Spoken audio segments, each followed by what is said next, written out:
Miq Top Channel, mirëdita, mirë se vini në Shqipëria Live. Lajmi i fundit, Albin Kurti ka dhënë dorëheqjen e ne do të shkojmë direkt në një lidhje me kolegen ton Leonita Bajrami, e cila mund të na jap më tepër informacion. Ky është një rast i rrallë, duke pasur parasysh që nuk është se ka ndodhur ndonjëherë në Kosovë. Leonita, mirëdita, pse dha dorëheqjen Albin Kurti?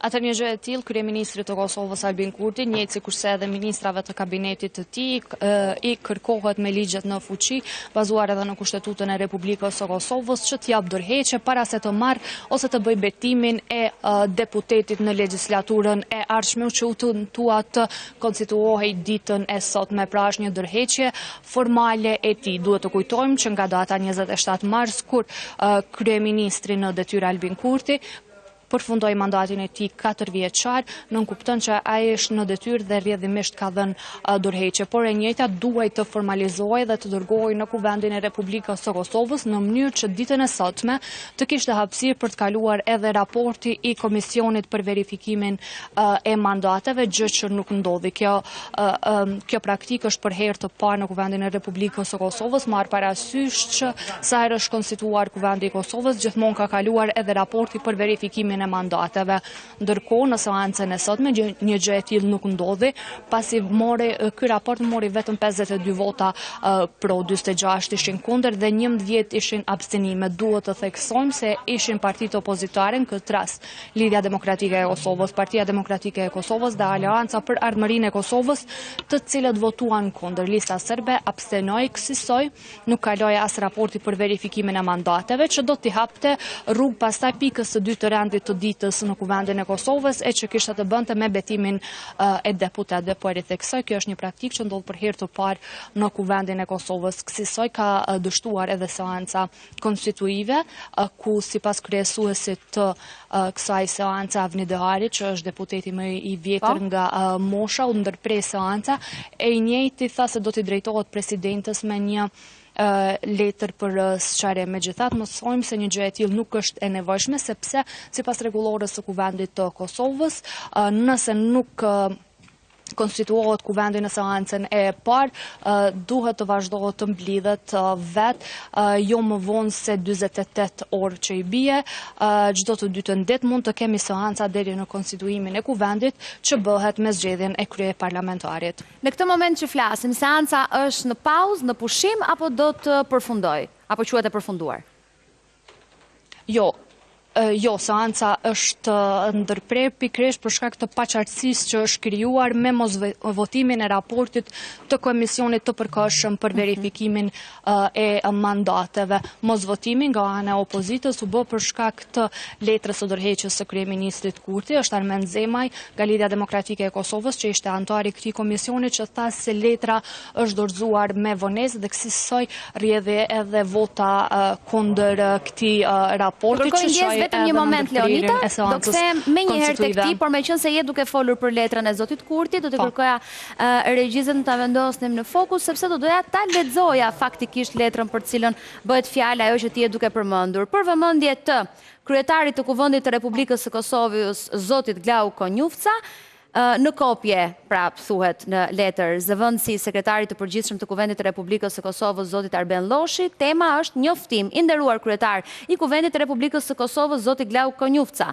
që nga 23 marsi, kur përfundoi mandati i plot 4 vjeçar i qeverisë son, qeveria është në detyrë dorëheqje, në përputhje me Kushtetutën dhe ligjet në fuqi, me deklaratën që kam dhënë dhe kam pranuar në Komisionin Qendror të Zgjedhjeve në datën 27 mars të vitit 2025, si dhe me qëndrimin tim publik të po asaj dite. Efektivisht jam i dorëhequr bashkë me kabinetin qeveritar për qëllim betimin si deputet i Kuvendit të Republikës së Kosovës, të legjislaturës së 9, po e përcjell këtë zyrtarisht njoftimin tim për dorëheqje nga posti ekzekutiv, veçse efektiv që nga data e lartcekur sipas Kushtetutës së ligjeve në fuqi. Me respekt, Albin Kurti, kryeministër në detyrë i Republikës së Kosovës. A mund të themi sot, Leonita, që zyrtarisht Kurti nuk është më kryeministër? Po, mund të themi, por megjithatë ai ishte kryeministri në detyrë sepse ka përfunduar mandatin e tij 4 vjeçar. Janë këto procedura që nuk i kufizojnë as pak funksionin e tij, por megjithatë duhet dhënë për të bërë transformimin ose kalimin nga një legjislaturë në legjislaturën tjetër, gjë që po ashtu nuk ka ndodhur për shkak që pas shpalljes së pavarësisë së Kosovës në vend nuk është përfunduar asnjëherë mandati 4 vjeçar i një qeverie. Është pikërisht kjo qeveri e zotit Kurti që e ka përfunduar mandatin e saj 4 vjeçar, kështu që në përgjithësi ka pasur dilema që janë paraqitur ko pas koha edhe sa i përket dorëheqjes së tij, ka pasur edhe dilema nëse duhet të certifikoheshin rezultatet pa dhënë Kurti dhe kabineti i tij dorëheqje. Megjithatë, detyra e Komisionit Qendror të zgjedhjeve ishte certifikimi, gjë që ndodhi edhe certifikimi. Megjithatë, Kurti duhej ta dorëzonte dorëheqjen e tij për të hapur rrugë konstituimit të kuvendit të Kosovës. Njësoj duhet të bëjnë edhe ministrat e tij që mbajnë postin dhe nuk duhet të përfundohet ose të konsiderohet dorëheqja e tyre me vetëm një dorëheqje. Nga ana procedurale si funksionon? Duhet të presim zotin Konjufca që është kreu i kuvendit të Republikës së Kosovës që ta njohë këtë dorëheqje apo përfundon me kaq, me letrën që dërgon Albin Kurti? Jo, kjo përfundon me kaq, protokollohet edhe në kuvend edhe pranohet, gjë që nuk mund të marrë shumë kohë, po për t'i hapur rrugë konstituimit të kuvendit të Kosovës, secili prej ministrave duhet të dorëzojë njëjtë letrën sikur Kurti. Nuk duhet të mjaftohet kuvendi i Kosovës me letrën ku thotë se Kurti bashkë me kabinetin e tij jap dorëheqje, duhet secili veç e veç për të dhënë dorëheqjen e tyre në mënyrë që të bëjnë betimin si deputet të kuvendit të Kosovës. Janë çështje tërësisht procedurale që janë aktualisht duke e penguar konstituimin e kuvendit të Kosovës. E përmenda është për herë të parë, nuk kalon një raport për verifikimin e mandateve të deputetëve. Nëse mund të themi, kjo është edhe një lojë mbase e përdorur nga secila për shkak që në këtë rast lëvizja vetëvendosje për shkak që e njëjta zyrtarisht akoma nuk i ka 61 deputet për të votuar edhe kryeparlamentarin, as që bëhet fjalë edhe për në këtë formë ata nuk kanë lejuar verifikimin e mandateve. Kjo është ideja. Pra kanë krijuar një lloj kaosi në kuvend që të mos bëhet verifikimi i mandateve. Po kjo mund të konsiderohet edhe si lojë, megjithatë nuk e kemi asnjë deklarim nga ana e palëve të përfshira, në këtë rast vetë kryeministrit Kurti ose ndokujt nga lëvizja vetëvendosje, sepse sipas letrës Kurti supozon dhe pretendon se ai e ka dhënë dorëheqjen në kohën kur i ka përfunduar mandatin. Që në datën 27 mars, kështu pretendon Kurti. Zyrtarisht, po. Zyrtarisht do duhej që i njëjti ta paraqiste dorëheqjen siç e ka paraqitur tani, kështu që mund të konsiderohet si një lojë për të shtyrë sa më shumë afatet, sepse ende nuk ka një vendim që tregon se sa mund të shkojë zgjaritja e konstituimit të kuvendit të Kosovës. Të të bëjë një pyetje tjetër, është përfolur goxha ditët e fundit lidhur me disa bisedime, biseda ose përgjime ose komunikime të publikuara mes vetëvendosjes dhe listës serbe. A ka informacion për këtë? A mund të ketë ndikim në situatën e krijuar apo nuk ka fare informacion lidhur me diçka të tillë? Që mund të ketë kërkuar vetëvendosja që të bashkojë, po themi, votat me listën serbe në mënyrë që të krijojë një aleancë për të formuar qeverinë. Jo, asa nuk kemi një konfirmim për një gjë të tillë, kujtojmë se ka pasur përgjime në të kaluarën sa i përket diskutimeve që ka bërë ish shefja e grupit parlamentar të lëvizjes vetëvendosje me Igor Simiqin për të kaluar disa prej ligjeve. Megjithatë, kohëve të fundit një gjë e tillë nuk ka ndodhur. Ajo që ka dalë në rrjet ditën e sotme është një bisedë që ka zhvilluar Elbert Krasniqi nga partia IRDK, ish ministri i pushtetit lokal me kryeministrin e Kosovës Albin Kurti, ku thuhet se kur flitet për votat e nënkryetarëve, thuhet se janë 4 deputet të listës serbe që mund të votojnë nënkryetaret dhe thot po ashtu mes tjera që nuk ka nënkryetar, nuk ka dakordim për nënkryetarin. Duhet të theksojmë se sipas procedurave të kuvendit të Kosovës, bazuar edhe në rregulloren e kuvendit, por edhe në Kushtetutën e Republikës së Kosovës, duhet të ketë patjetër nënkryetar nga radhët e komunitetit serb. E duke marrë parasysh që janë 9 nga lista serbe, duhet patjetër që vota e tyre të numërohet. Po këto janë procedura që ditën e sotme nuk kemi arritur të shkojmë dhe të shohim se kush është duke bashkëpunuar me kënd. Sa pritet të zgjasë kjo pauza në kuvend kur pritet të rikthehen të gjithë në vendet e tyre?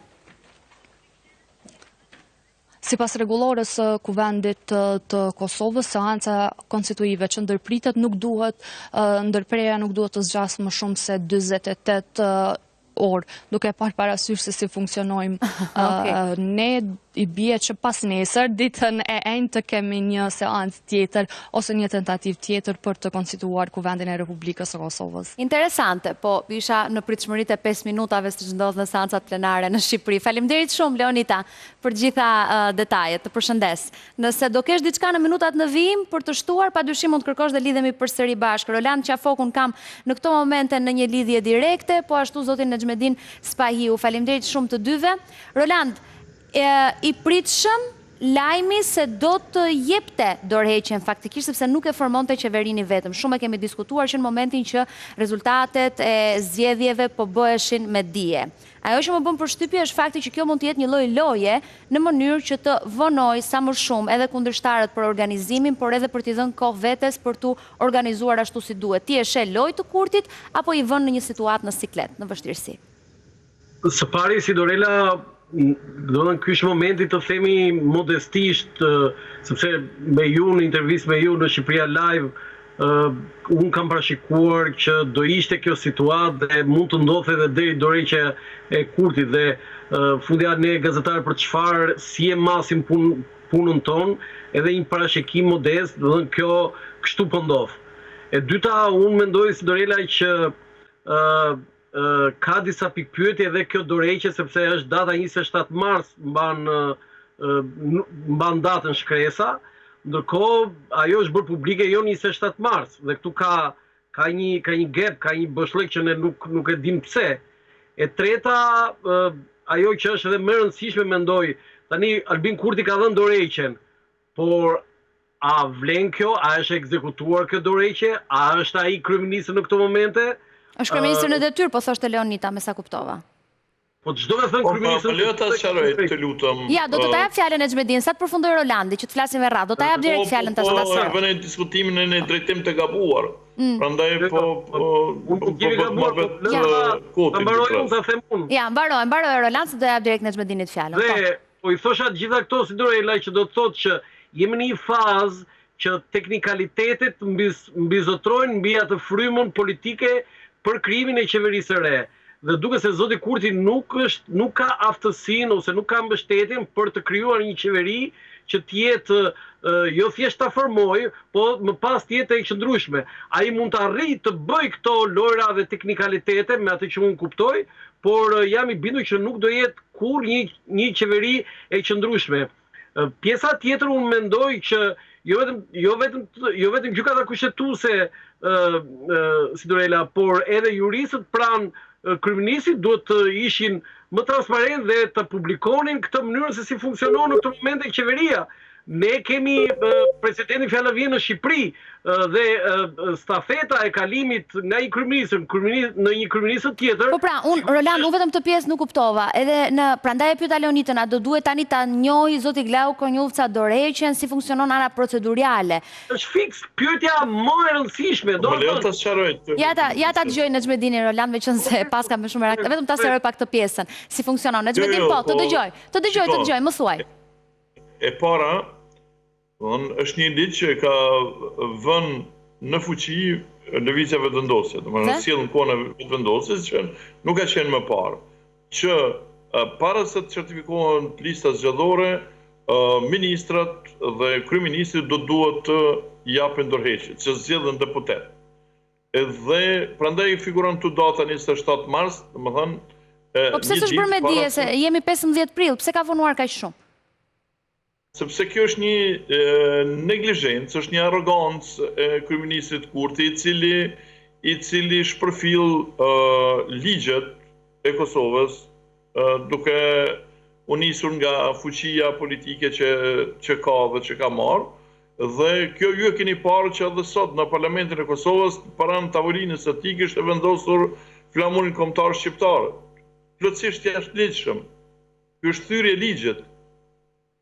Në Parlamentin e Kosovës, flamuri kombëtar shqiptar vët vetëm atëherë kur atë e viziton presidenti i Shqipërisë, kryeministri i Shqipërisë ose sekretari i Parlamentit të Shqipërisë.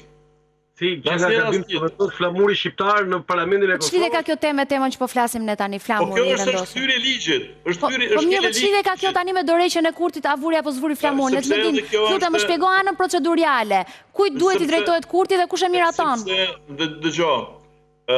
Sepse opozita nuk e ka votuar një çështje procedurale, thjesht për shkak që nuk ka dashur që të bëhet pjesëmarrëse në shkeljen e ligjit që ka bërë kurti.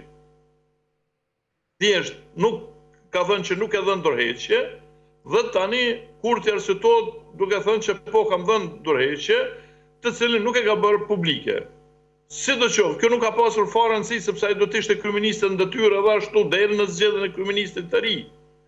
Po për një çështje kaq të thjeshtë. Si zgjidhet kryeministri i ri? Uno? Si zgjidhet kryeministri i ri? Ja kur konstituohet Parlamenti i Kosovës, dorëzohet presidentja, dorëzon partia fituese i dorëzon emrin presidentes, presidentja nominon kryeministrin, vot nga kryetari i ri i Parlamentit në votim, edhe votohet kryeministri i ri. Nëse i merr 61 vota nga 120 sa ka Parlamenti i Kosovës, atëherë... I bën dot aq? Po, ai para se të bëj këtu, u bë fjalë se ai është marrë vesh me Limajn dhe me deputetët që përfaqësojnë minoritetet jo serbe, që kishte numrin 61. Mirë po tani, del se ky numër nuk është bërë me shkak se kur ishte votimi, deputetët minoritar ishin akoma në këtë komisionin verifikues dhe nuk arritën në sallë. Dhe në momentin që në sallë ishin vetëm 113 deputetë.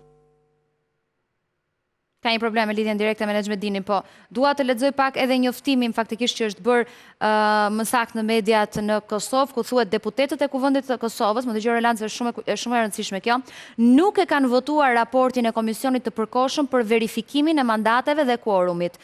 Pak a shumë, le të themi që është një njohje e rezultatit të zgjedhjeve ky lloj votimi.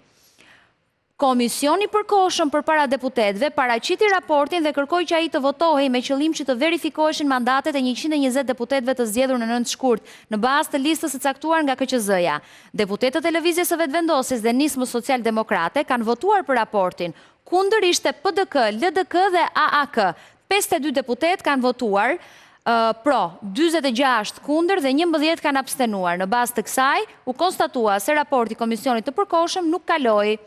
Tani, ky është një lloj kaosi politik që i jep kohë Albin Kurtit të organizohet për të rizgjedhur kryeministër, apo është një lloj kaosi politik që e dëmton edhe më shumë situatën e tij? E dëmton. Jo, një sekondë Nexhmedin, të lutem, po flas me Rolandin. Po Roland? Për mendimin tim, kjo e bën akoma më të komplikuar situatën, edhe pse zoti Kurti mendon që do gjej hapësira ose do gjej do bëj disa lëvizje që ai mendon që mund të shpëtojë nga kjo situatë. Kam frikë si Dorela se Kosova është drejt zgjedhjeve të tjera të parakohshme dhe kriza do sjell krizën. Nuk e uroj këtë gjë të ndodhi sepse do ta dëmtonte Kosovën, do ta dëmtonte politikën atje, por jam i prirur të mendoj që zoti Kurti duhet të ulë euforinë e tij, të ulë atë krenarin pa arsye që bën dhe duhet të gjej modalitete për ta shmangur këtë krizë dhe për hir të krizës, do të thonë që të mos ketë krizë për hir të Kosovës dhe stabilitetit të Kosovës, ai duhet gjej një formulë që të japi pushtet për të bërë shtet. Dhe kjo do ishte deviza që e zgjidh këtë krizë. Ndryshe nuk është çudi si Dorela që Kosova të shkojë në zgjedhjet parakohshme. E kuptoj. Megjithatë, ajo që më përshtypje është ditët e fundit ka pasur një përplasjesh nga ana e Albin Kurtit me zonjën Vjosa Osmani lidhur me çështje të ndryshme. Madje e fundit ishte që Vjosa Osmani thoshte si mund t'i vendosësh tarifa Shteteve të Bashkuara të Amerikës kur ti s'ke tarifa për Serbinë. Pra po kape deri diku në disa çështje që Albin Kurti gjatë mandatit 4 vjeçar duhet i kishte rregulluar. Po tregonte deri diku defektet e këtij mandati 4 vjeçar. Mund të ndikojë negativisht tek Albin Kurti një përplasje me presidenten në këtë situatë? Për hir të Kosovës, në aspektin formal, mua vjen shumë mirë që presidentja ka mosmarrëveshje dhe janë mosmarrëveshje parimore me kryeministin Kurti, sepse ne kuptojmë që ka mbaruar ajo dashuria e madhe mes presidencës dhe kryeministrisë deri në lëvizje apo veprime absurde dhe ndaj Shqipërisë dhe ndaj kryeministit të Kosovës të Shqipërisë, pavarësisht se ai quhet Edi Rama, unë e marr në mënyrë institucionale, sjelljet e pahishme, do të thosha, të pahishme si Dorela, të kryeministit Kurti dhe të presidentes Vjosa Osmani, nëse ju kujtohet në samiti që u bë këtu të Bashkimit Evropian që u zhvillua për herë të parë në Tiranë, mënyra se si Vjosa Osmani takoi kryeministin Rama, po jo Edi Ramën, po kryeministin e Shqipërisë, jo Edi Ramën, e theksoj këtë, nuk ka rëndësi. E ka emrin Edi Rama, Sali Berisha, Ilir Meta, etj. Janë ato që sot zonja Osmani po i vuan vetë. Ku ishte zonja Osmani, pse nuk e tha këtë tarifave 1, 2, 3 vite më përpara, po e thot sot që doli tarifa me Shtetet e Bashkuara të Amerikës. Si ka mundësi që nga një anë zoti Kurti shpall atë pavarësinë ekonomike në thojza ndaj Shqipërisë, ndaj SBA-s, dhe tani ne na rezultojnë që i paska zero tarifat me Serbinë. Kështu që unë mendoj që më mirë që është kjo kaq e vonuar se sa kurrë, dhe zonja Osmani në këto momente duhet të tregojë integritet dhe duhet të ushtrojë detyrën e kreut të shtetit ashtu siç duhet.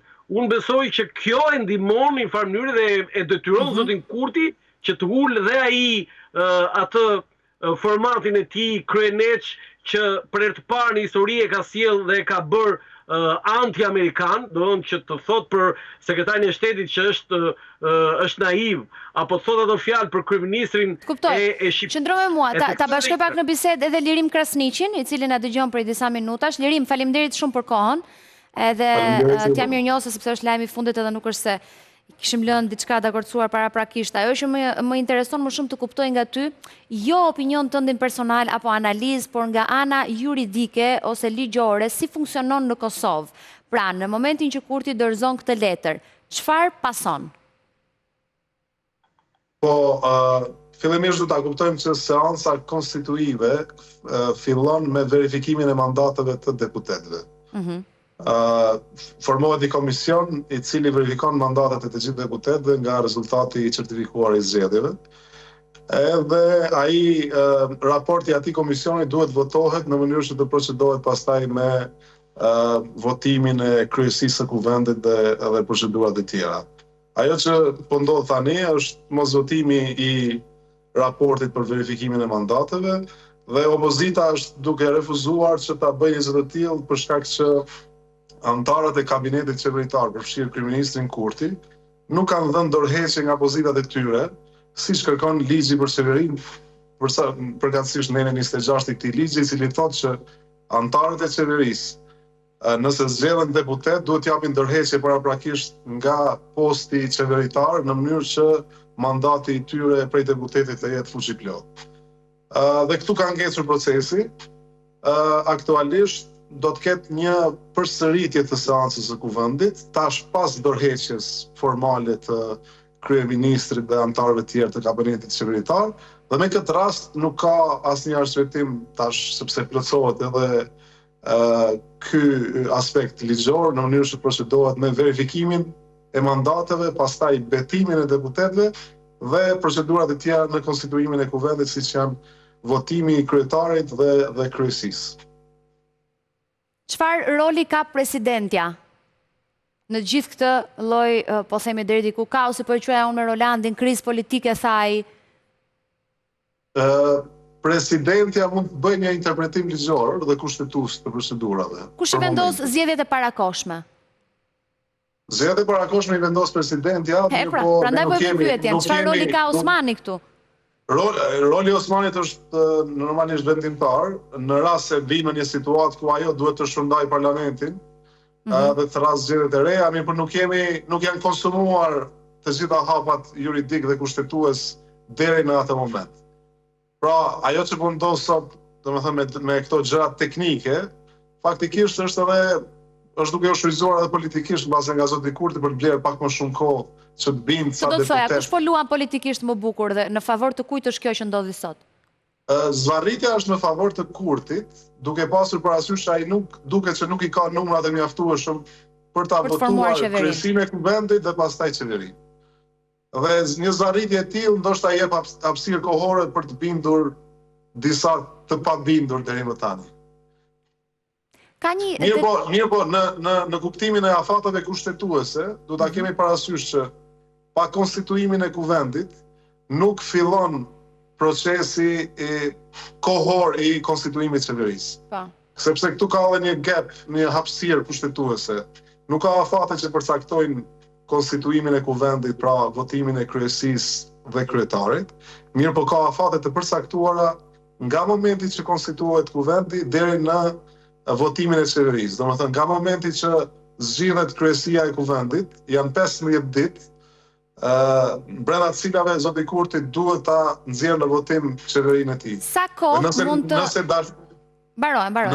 Nëse dështon ta bëjë një gjë të tillë, atëherë opozita mund t'i drejtohet presidentes, por edhe gjykatës kushtetuese për të dhënë një interpretim se si duhet procesohet tutje, ndërkohë që është në diskrecionin e presidentes të jap mandatin dikujt tjetër nëse zotri Kurti brenda këtij 15 ditë që dështon ta bëjë qeverinë. Të do të thoja pra, tani, sa kohë mund të qëndrojë Kosova pa kryeministër, pra me një kryeministër dorëhequr dhe me një kabinet qeveritar nul, që janë larguar gjithë njësoj si Kurti. Sa ditë, sa muaj, sa kohë, kush e vendos kohën, kush mund t'i ushtroj presion, kush formon diçka të re?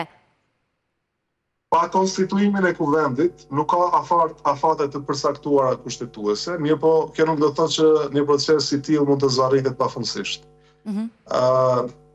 Ligjet e kushtetuta e thonë që nëse dështon seanca për votimin e kryesisë, e njëjta duhet përsëritet brenda 48 orëve. Dhe pas disa ripërsëritjesh, ta themi, nëse një gjë e tillë ndodh, atëherë opozita ka të drejtë të kërkojë interpretim kushtetues nga gjykata kushtetuese. Dhe ne kemi parë që gjykata kushtetuese është shumë e shpejtë në raste të tilla, sepse këto trajtohen me një urgjencë dhe jep një përgjigje brenda 15 ditësh. Ndërkohë që në momentin që votohet dhe konstituohet kuvendi, presidentja i jep në këtë rast zotit Kurti si partia e parë të drejtën për të votuar qeverinë, dhe nga momenti që zotri Kurti e merr këtë mandat, ka 15 ditë kohë për ta bërë një gjë të tillë. Dhe nëse nuk e bën, siç e thash, është në diskrecionin e presidentës të jap dikujt tjetër të drejtën për të formuar qeverinë. Në çdo rrethon, në çdo skenar që mund të ndodhë, nuk besoj që do të ketë zvarritje prej më shumë se një, eventualisht 2 muajsh. Duke pasur parasysh që zoti Kurti nuk do të arrijë të bindë ndoshta 61 deputet për t'ia bërë qeverinë. Po në asnjë rrethon nuk mund të ketë zvarritje të pafundme sepse kuptova qartë. Më lejo pak ta shtroj bisedën me Rolandin në bazë të gjithë informacionit që ti na dhe që ishte shumë i vlefshëm. Roland, është disi pak më i qartë tani. Paktën nga ajo që na tregoi dhe vet lirimi, duket që sigurisht që Kurti fiton kohë, por një pjesë të mirë të fatit të tij e ka në dorë dhe Vjosa Osmani apo e kish kuptova unë? Ti si e more informacionin? Jo vetëm që e ka në dorë Vjosa Osmani, por unë mendoj që ajo do ta zgjidh gjithë të krizë. Por përpara se të shkojmë te zgjidhja finale e zonjës Osmani, unë mendoj që Kurti ose këshilltarët e tij duhet i thonë Kurtit që të ketë maturinë për ta zgjidhur vetë nëpërmjet lëshimit të asaj që thashë, duhet lëshoj pushtet për të bërë shtet, sepse i vetëm ai nuk mund ta bëjë këtë gjë. Dhe kjo sigurisht do jetë e vështirë, sepse ai në 4 vjet që ishte kryeministër ka bërë shumë gabime në këtë drejtim me kundërshtarët e vet opozitar dhe tashmë do jetë shumë e vështirë. Por them që ka një përqindje shumë të vogël që mund të ekzistojë kjo. Nga ana tjetër, mundësia nëse ky agravim, ky konflikt me zonjës Osmani dhe zoti Kurti të vijojnë në ditën vazhdim, nuk është çudi që lajmi pasardhës si Dorela është që zonja Osmani, presidentja e Republikës Kosovës, të shpalli zgjedhje të reja. A priten zgjedhje të reja, lirim dhe cilat janë gjasat, kush fiton? Të njëjtën pyetje kam dhe për ty Roland, por me ty do ta mbyll. Po. Unë mendoj që zotri Kurti do të bëj maksimumin që të shmang zgjedhjet. S'është gati. Në këtë drejtim ai është negociata me zotrin Limaj, që ato 3 votat e zotit Limaj ja mundsojnë faktikisht ta bëj qeveri.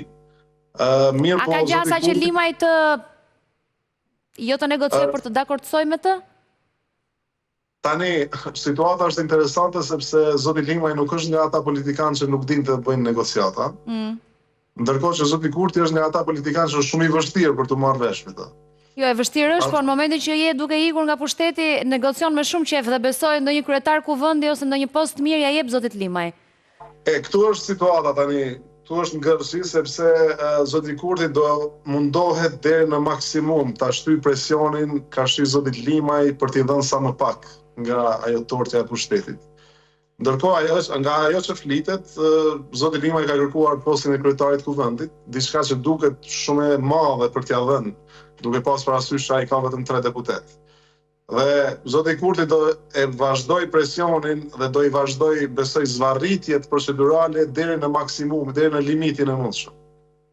Dhe në momentin që ai ndoshta e sheh se nuk mund ta shtyjë më tutje, do mund të bëjë edhe ndonjë kompromis. Por unë mendoj që në fund ai do mundohet që të shmangi zgjedhjet sepse përsëritja e zgjedhjeve nuk shkon në favorin e tij. Roland? Dorela, unë mendoj që duke ju referuar asaj, jo vetëm klasës politike në Kosovë, por edhe në Shqipëri, që se të kujtohet në vitin 2009, zoti Berisha ju thatë vetëve përgatituni mirë që do bëjmë një aleancë të pa imagjinueshme me LSI-n për të qëndruar në pushtet dhe një pjesë e mirë e posteve, jo vetëm ministrore, por posteve të nivelit të dytë edhe më poshtë, do të japim aleatit tonë.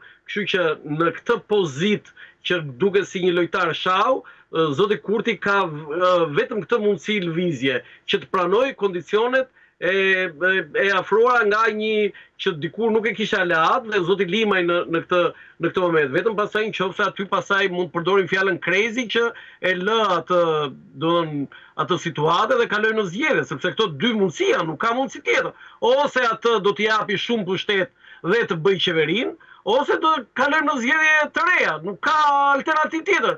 Kështu që mundësia më e madhe, u them, kjo e para që në vartësi dhe të çfarë do kërkoj zoti Limaj, se ai mund të kërkoj kryetar kuvendit që s'është një problem që zoti Kurti ta lër, po ai mund të kërkoj edhe disa ministri, ai mund të kërkoj drejtori të veçanta, institucione të tjera, dhe këtu pastaj ndërrohet situata, që këtu në rol pasaj hyn dhe zonja Osmani. Jam shumë kurioze për zhvillimet që mund të ketë në orët në vijim pas publikimit të letrës së dorëheqjes që Kurti pretendon se është vënë jetë që në datën 27 mars. Roland, falenderoj shumë edhe ty Lirim, ju jam mirënjohëse për kohën edhe komentet tuaja.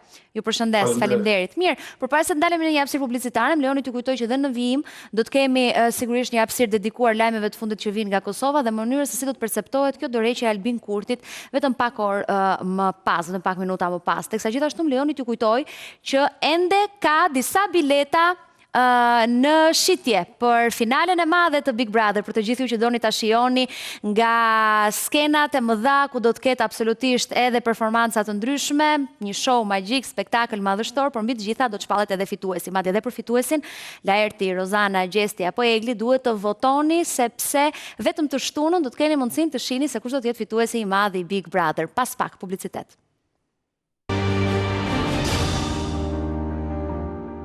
Një tjetër dasëm ka ndodhur në Big Brother gjatë këtij sezoni pas Loredanës dhe Jozit përpara në finales së madhe të 19 prillit janë kurorzuar dhe Gjesti me Eglin. Këto janë pamjet e ditës së djeshme, aty ku ata i thanë po njëri tjetrit, ku i kurorëzoi Ledion Liço dhe po ashtu edhe prezent ishin opinionistët Arber Ajdari dhe Neda Balluku. Vlen për të theksuar që prezent po ashtu ka pasur një pjesë të ish banorëve, mes tyre Loredana, Valbona, Tiri, Livia, Klajdi e të tjerë të cilët morën pjesë në këtë ceremoni. Megjithatë, surprizat nuk mbaruan me kaq, sepse siç u thash, ai që i kurorëzoi ishte pikërisht Ledion Liço, i cili shpalli burr dhe grua Eglin dhe Gjestin pasi i than po njëri tjetrit e pasi shkëmbyen puthjen e tyre.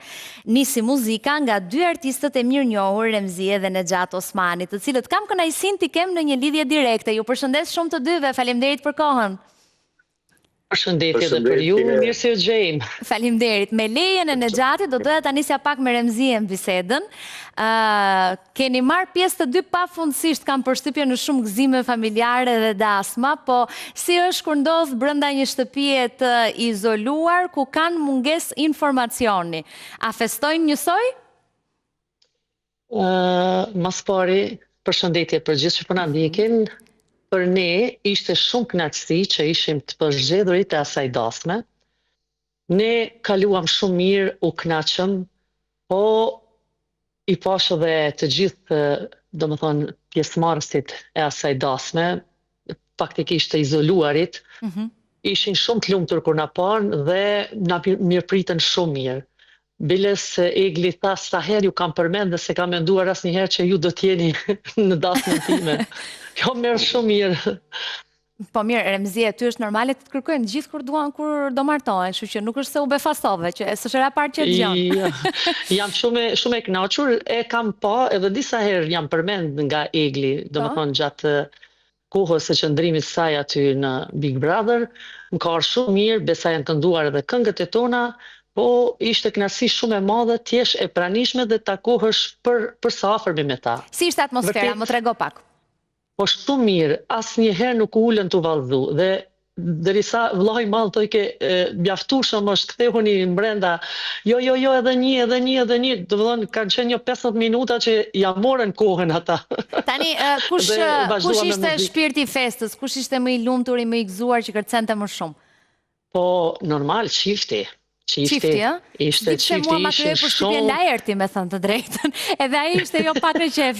Laerti nga që e solli gocën si baba ta quajmë prindi e solli, ndoshta ka qenë shumë i lumtur, se normal që ndoshta edhe nga ajo që janë shumë të mbyllur të izoluar për një kohë gjatë, ishin shumë të kënaqur, na falenderuan pafundësisht.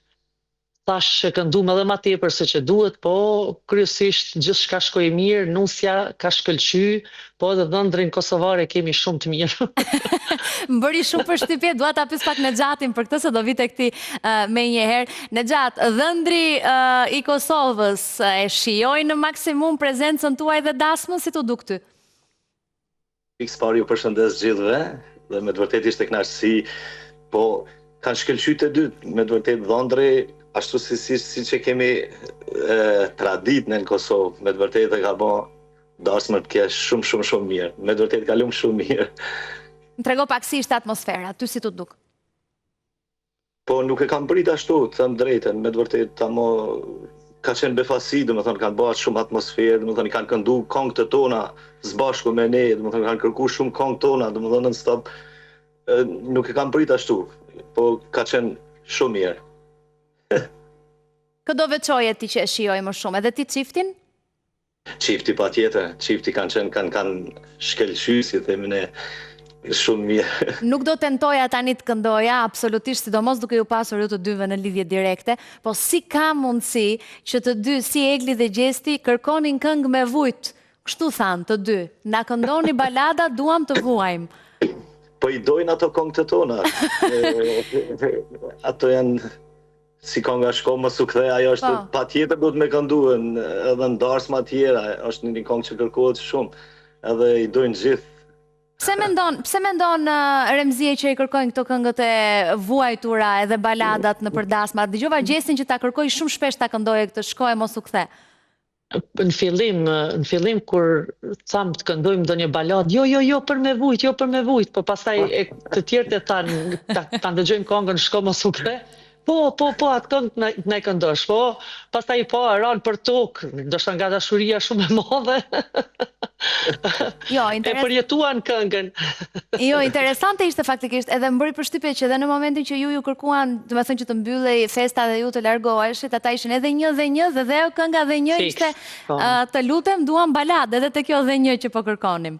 Po edhe ne ishim në hall, as nuk ishim me ndëgju ata, as zëri që na vinte nga lartë, produksioni duhet mbyllet, dhe kështu ngelëm na pak se nuk e dishim edhe si do të zhvillohet me të tje situata, si do shkoj, apo. Gjithsesi ju thoni që atmosfera ishte shumë e mirë, apo jo? Shumë jashtëzakonisht mirë, unë për veti e përjetova në maksimum dhe isha shumë e kënaqur që të gjithë vallëzuan, gjithë sollën një energji pozitive, po mbi të gjitha nusja ishte aq e lumtur, rrezatonte dhe në një moment i thash hajde më nuse kosovare, se kemi zgjedhur nuse të bukur. Ishte e lumtur Egli, ë? Po, shumë e lumtur. Faktikisht unë doja të pyesja pak. Po, përfundohet, lutem. Jo. Thash edhe për Rozanën më bëri përshtypje kur e kërkoi këngën Halla e Madhe dhe edhe ajo ishte shumë e kujdesur për çiftin, bëri shumë përshtypje. Një dhunje shumë e madhe. Kujdesi saj. Vure re, shiko, ata vinë nga një kompeticion, ose më saktë vijojnë t'jenë një pjesë e tyre, nga një kompeticion kur rivaliteti është shumë i madh. Vure re të kishte lojë në atë moment, apo ishte çdo gjë hare, festë dhe nuk është se dikush mendonte për diçka? Mua më duk që i rëmbeu muzika, kënga, se kryesisht ne i kënduam këngët që vërtet i dinin dhe që mendoj i njohin. Mendoj që na asnjë moment nuk kanë pas kohë për me mendu diçka tjetër, po gjithë ishin në valle, ishin aq të koncentruar te kënga, te vallja, ishin shumë disponuar, mendoj që aty përfundimisht nuk ka pas lojë, aty ka qenë gjithçka really. Nexhat, na tregon ndonjë prapasken që ne nga ekrani nuk e pam, po ju që ishit aty e kuptuat? Çka të them në këtë dritë? Prapaskena? Po. Po, s'di çka të them. Ishte ndonjë për shembull që bëri ndonjë gjest që ne nuk e pam, apo nuk ishte aq i lumtur sa të tjerët? Jo, ashtu siç tha Remzia, me të vërtetë e përjetun shumë, domethënë muzikën tonë e shijun shumë maksimum. Do të thotë nuk ka pas diçka kështu. Jam kurioze, ju çfarë këngësh ju kërkojnë më shpesh në dasma, pra kënga që ju thon ta këndoni më shumë? Nexhatin, pastaj bashkë Remzia, po. Po gjithmonë janë këto këngë tona, domethënë i kemi disa edhe parodi, domethënë burrë grue, omoj grue, këto kërkohen më shumë, do të thotë që luajnë çifti, do të thotë gjithmonë ndahen djemt ka dhëndri, vajzat nga nusja, edhe këto kërkohen më shumë, do të thotë për sa i përket ndarësma. Ka ndjesi tjetër Nexhat, një dasëm në Big Brother me një dasëm në një restorant apo? Ndjesia ishte se ishin shumë më pak njerëz.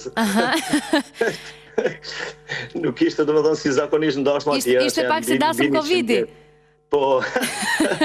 Dasëm karantinë. Mungonin edhe prindërit normal, pa prindër. Po, normal.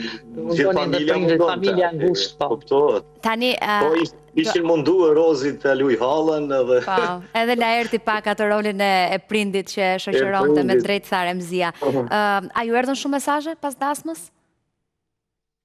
Nuk e di se... Po, Remzie, po. Nuk e di edhe apo në gjotë dhe tash dhe i për drejt ato që bëjnë gjithmonë vinë në WhatsApp, edhe pse e mundu me i ndalë ato zërin, ku ta diu nuk jam shumë e aftë në përvjetët sociale, po ato të mesazheve, po vazhdimisht po e ndëgjoj që po bëjnë tring gjithë kohën, kemi pas mesazhe pa fund dhe ajo që ka qenë ma kryesorja se kanë qenë gjitha mesazhe shumë pozitive, ju lumë, të mirë që keni shku, mesazhet tash, kryesisht kanë qenë gjitha pozitive. Gjitha mesazhet pozitive. Mesazhet më të mëdha kanë qenë ti përshëndesim ata, po nuk kena pas drejt na ti përshëndesim. Okej, jo nuk lejohej, ë? Kanë kërku me emër, me mbiemër ndaj përshëndet i çiftin, përshëndet e kësaj, përshëndet atë, domethënë dasma zakonisht. Si që ndodhë në përdas ma zakonisht. Dhe më thonë, fansat e Sicilit për i tyre ma përshëndet këta. Ma përshëndet. Ju vetë Po i kemi lexu Masandej, nuk i kemi lexu para se me hyn Big Brother, po i kemi lexu Masandej. Ju vetë nuk e konsideroni fare të bëheni pjesë e një formatit të tillë? Unë njëherë, po nuk i dihet, që kanë thonë mos thuj kur jo se nuk i di. Po pra se këto intervista regjistrohen dhe po futet Remzie në Big Brother do ta nxjerrin pastaj që ke thënë jo. Edhe këto janë të merr pastaj. Kështu që lëre opsion të hapur. Po e lë. Po e lëm të hapur opsionin. Nga ana juaj, personalisht, nga ana e muzikës, ka diçka të re që e presim me verën që po afron? Me sezonin? Me të fletë në gjati se kjo është ma freskët për kongë. Ma freskët. Po jem duke punu, dhe më thonë, dohet nuk kemi diçka njëherë, po jem të punu në drejtim, kështu që jemi fokusu ma shumë. E të mershme në gjatë. Duhet pa tjetër, duhet? Pa tjetër, po do mundohemi me bëndë. Këngë për Remzien. Jo, duhet e kemi mjaftushëm dhe gjithë kompozitorët dhe tekstshkruesit gjithmonë na ofrojnë këngë për duete. Dhe një ditë i thash, more po une nuk jam binjak me to, thash është mas me e ky, mas t'jellë edhe ne këngë vetë. Edhe jemi të mundu me bë, po, jemi të mundu me bë këngë damat, po prap nuk kemi ku me i kasaj, edhe janë mësu njerëzit me na po evente, kur ju kërkojnë të dyve kam përshtypjen. Ne gjithmonë jemi bashkë, asnjëherë nuk ndahemi, është shumë e rrallë, ndoshta në ndonjë manifestim diku se nuk ndahemi sepse tash edhe jemi organizuar shumë mirë, e dim se si merr frym tjetri, prandaj edhe nëse unë shkoj vetë gjithmonë shoh anash se ku e kam në gjatin, pres me i këndu ato rreshtat e vet, këngët e veta, edhe është pak problem ti jesh vetëm me një dasëm ose me një ambient ku keme përformu. Tani, nuk mund t'ju falenderoj pa ju pyetur për kë bëni tifo në finale. Gjesti, Egli, Rozana, më thoni pak, cilët janë të preferuarit tuaj edhe Laerti. Këtu është shumë zërë për t'i nda, se sinqerisht kanë vetë, ata kanë qenë gjithë të mirë, mund kanë pëlqy aq sa ka mujt me ndjek, sidomos prajme që i kanë ndjek, po këta që të katërtit janë shumë të mirë dhe unë mendoj që të fitoj ai që vërtet do ta zgjedhi publiku, do ta zgjedhin njerëzit, domethënë ata që po mirë, ty për shtypja si të shkryuar, kush mund t'jetë ai që duan më shumë ti, si e ndjen ti? Nuk e di. Çka me thonë tash edhe nuk kam hyrë edhe shumë ndoshta me i përcjell, mu përkushtu, po une po e ndëgjoj besën time që po ban ma shumë tifo për Gjestin. Okej. Dhe ma tha, nana, Gjestin për qafëje, Gjestin edhe Egli. Po, unë për zotin i vlerësoj që të katërt janë shumë të mirë. Shumë të mirë. Rëzane njëherë e kam edhe dhe si mike dhe e du shumë, po fitoft ai që është më i votuari. Në gjatë tim duket se e ke një emër. Jo, nuk kam emër, të thamë drejtën, jo, po ku kanë arrit deri aty, këtë katërit janë finalist. Dhe juroj sukses dhe të fitoj më i mirë, më thënë. Po ata janë fitusit, të është mundë me thënë. Mirë, sa mirë që nuk mbajtët anën e asnjërit. Se pastaj do fillonin komentet, kështu që smart, po keni shumë vite në treg dhe e keni mësuar këtë pjesë. E keni mësuar këtë taktik, që shtojmë ne. Jo. Po, e fundit, nëse do t'i jepnit një këshill çiftit që u martua djetë, çfarë do ishte? Remzia dhe pastaj Nexhati për ta mbyllur. Veç një gjë, unë për çiftin e kam hallin se ku do t'jetojnë. Në Prishtinë apo në Tiranë? Prishtinë apo në Tiranë. Jo në Peja, është shumë nga Peja. Ku do të zgjedhin me jetu dhe këshill, paqen, dashuri, shëndet, lumturi, këtë të kisha me thonë, se këshill nuk kisha di çka më ju thonë, ta dua njërin tjetrin, deri sa në maksimum, deri sa të kemë primën e fundit dhe ju shkofën bar inshallah. Nexhat, zakonisht kur këndoni ju të dy, dasma shkon mirë, do me thënë çifti është jetë gjatë, apo ju ka ndodhur ndonjëherë që keni dëgjuar ai çifti që martuat u nda? Ose jo. Po ka ndonë disa raste, më thonë, kur kemi takuar, Remzia e pyetën se si janë qift, janë e jo, nusën se kemi morë, janë ndarë qifti. Remzia ju thotë, lekët nuk ja këthejmë prapë. Mirë, interesante, shumë. Po, Remzia është e prerë, ti je pak më i butë, Remzia është pak më... Po me humor, ja unë jam me humor, po dhe në gjati po është ma i mbyllur, tash lekët nuk thëjën, jo, ne urojmë që ky mos jetë rasti. Kjo është rëndësishme. Inshallah jo. Gjithat mirat aty në dyve. Perfekt, ju falenderoj shumë të dyve, ju jam shumë mirënjohëse për kohën. Faleminderit dhe juve knasti edhe për Remzia, siç të premtuam edhe me stafin, me Migenën, gazetaren që u lidhët, nuk të mbajta më gjatë se ç'duaj se je për udhtim. Faleminderit. Ju përshëndes të dyve. Miru pafshi. Shumë faleminderit. Ju përshëndesim gjithëve. Faleminderit. Më lejoni t'ju kujtoj po ashtu, siç edhe pyeta Remzian dhe Nexhatin sigurisht në kuadër të humorit, por padyshim ata që vendosin në fund të ditës se cili do të jetë fituesi i finales së madhe të Big Brother në 19 prill, jeni padyshim ju dhe votat tuaja, ndaj vazhdoni të votoni për Gjestin, Eglin, Laertin apo Rozanën, cili është i preferuari juaj dhe ju mendoni se duhet ta fitoj formatin. Padyshim ju mund të votoni me të gjitha të dhënat që tashmë i keni mësuar në voto.topvischannel.tv, në My Vodafone App apo edhe me kodet për kace në Shqipëri dhe në Kosovë. Por po ashtu më lejoni t'ju kujtoj që ka ende bileta në shitje lidhur me të gjitha ata të cilët duan ta shijojnë spektaklin nga dy studiot e mëdha të vendosura në Top Channel. Po ashtu do të ketë një spektakël madhështor, pra jo vetëm Big Brother dhe jo vetëm fitues, por muzikë, shfaqje, show e gjithçka tjetër. Ndaj nxitoni të shihni në rrjetet sociale dhe jo vetëm edhe në topvischannel.tv të gjitha detajet sa i takon natës së madhe të 19 prillit. Shumë shkurt një hapësirë publicitare, kthehemi përsëri bashkë. Një kapitull i ri u shkrua në historinë e fluturimeve hapësinore, aty ku faktikisht një kompani amerikane ja doli me sukses të dërgojë në hapësirë për 11 minuta disa nga zonjat më të njohura të ekranit në Shtetet e Bashkuara të Amerikës. Në mesin e figurave të njohura që morën pjesë në këtë mision historik, ishte dhe këngëtarja e famshme Katy Perry. Ajo ndau me emocion se kishte marrë me vete një lule margaritar si simbol dashurie për vajzën e saj 4 vjeçare Daisy Dove Bloom, të cilën e ka me aktorin britanik Orlando Bloom. Desha të merrja një pjesë të saj me vete lart në hyje, shprehur këngëtarja pas udhëtimit, pra pas kthimit në tokë, le të themi kështu, duke shtuar se për të ky moment ishte më shumë se thjesht një aventurë. Ishte një përjetim shpirtëror dhe një mesazh për vajzën e saj që gjithçka është e mundur. Teksa pamjet që jeni duke ndjekur nuk i përkasin Katy Perryt, por më herët vutrese si një nga njerëzit më të pasur të botës. Jeff Bezos takonte bashkëshorten e tij, e cila po ashtu ishte në këtë udhëtim 11 minuta në hapësirë. Mjafton të shihni këto pamje për të kuptuar mënyrën se si festojnë zonjat të cilat realizuan një nga dëshirat e tyre më të mëdha. Erald Buneci, astrofizikan, dhe Pranvera Xhafaj, studiuese okulti, janë me mua në një lidhje direkte për të na shpjeguar ç'ne gjithë ky emocion. Është lajmi më kryesor dhe më viral i momentit në të gjithë botën. Erald, po e nis me ty, çfarë do të thotë të kalosh 11 minuta në hapësirë? Çfarë mund të shohësh në hapësirë? Linja Karman është niveli për 100 km, lartësia për 100 km, që atmosfera praktikisht nuk ekziston. Domethënë ka shumë pak atmosferë. Në këtë moment të mund shohësh qiellin të zi edhe ditën. Domethënë mund shohësh yjet gjatë ditës. Avionet në këtë lartësi nuk mund të flutujnë dot, sepse efekti aerodinamik nuk i mban më ato në ajër. Duhet vetëm raketa.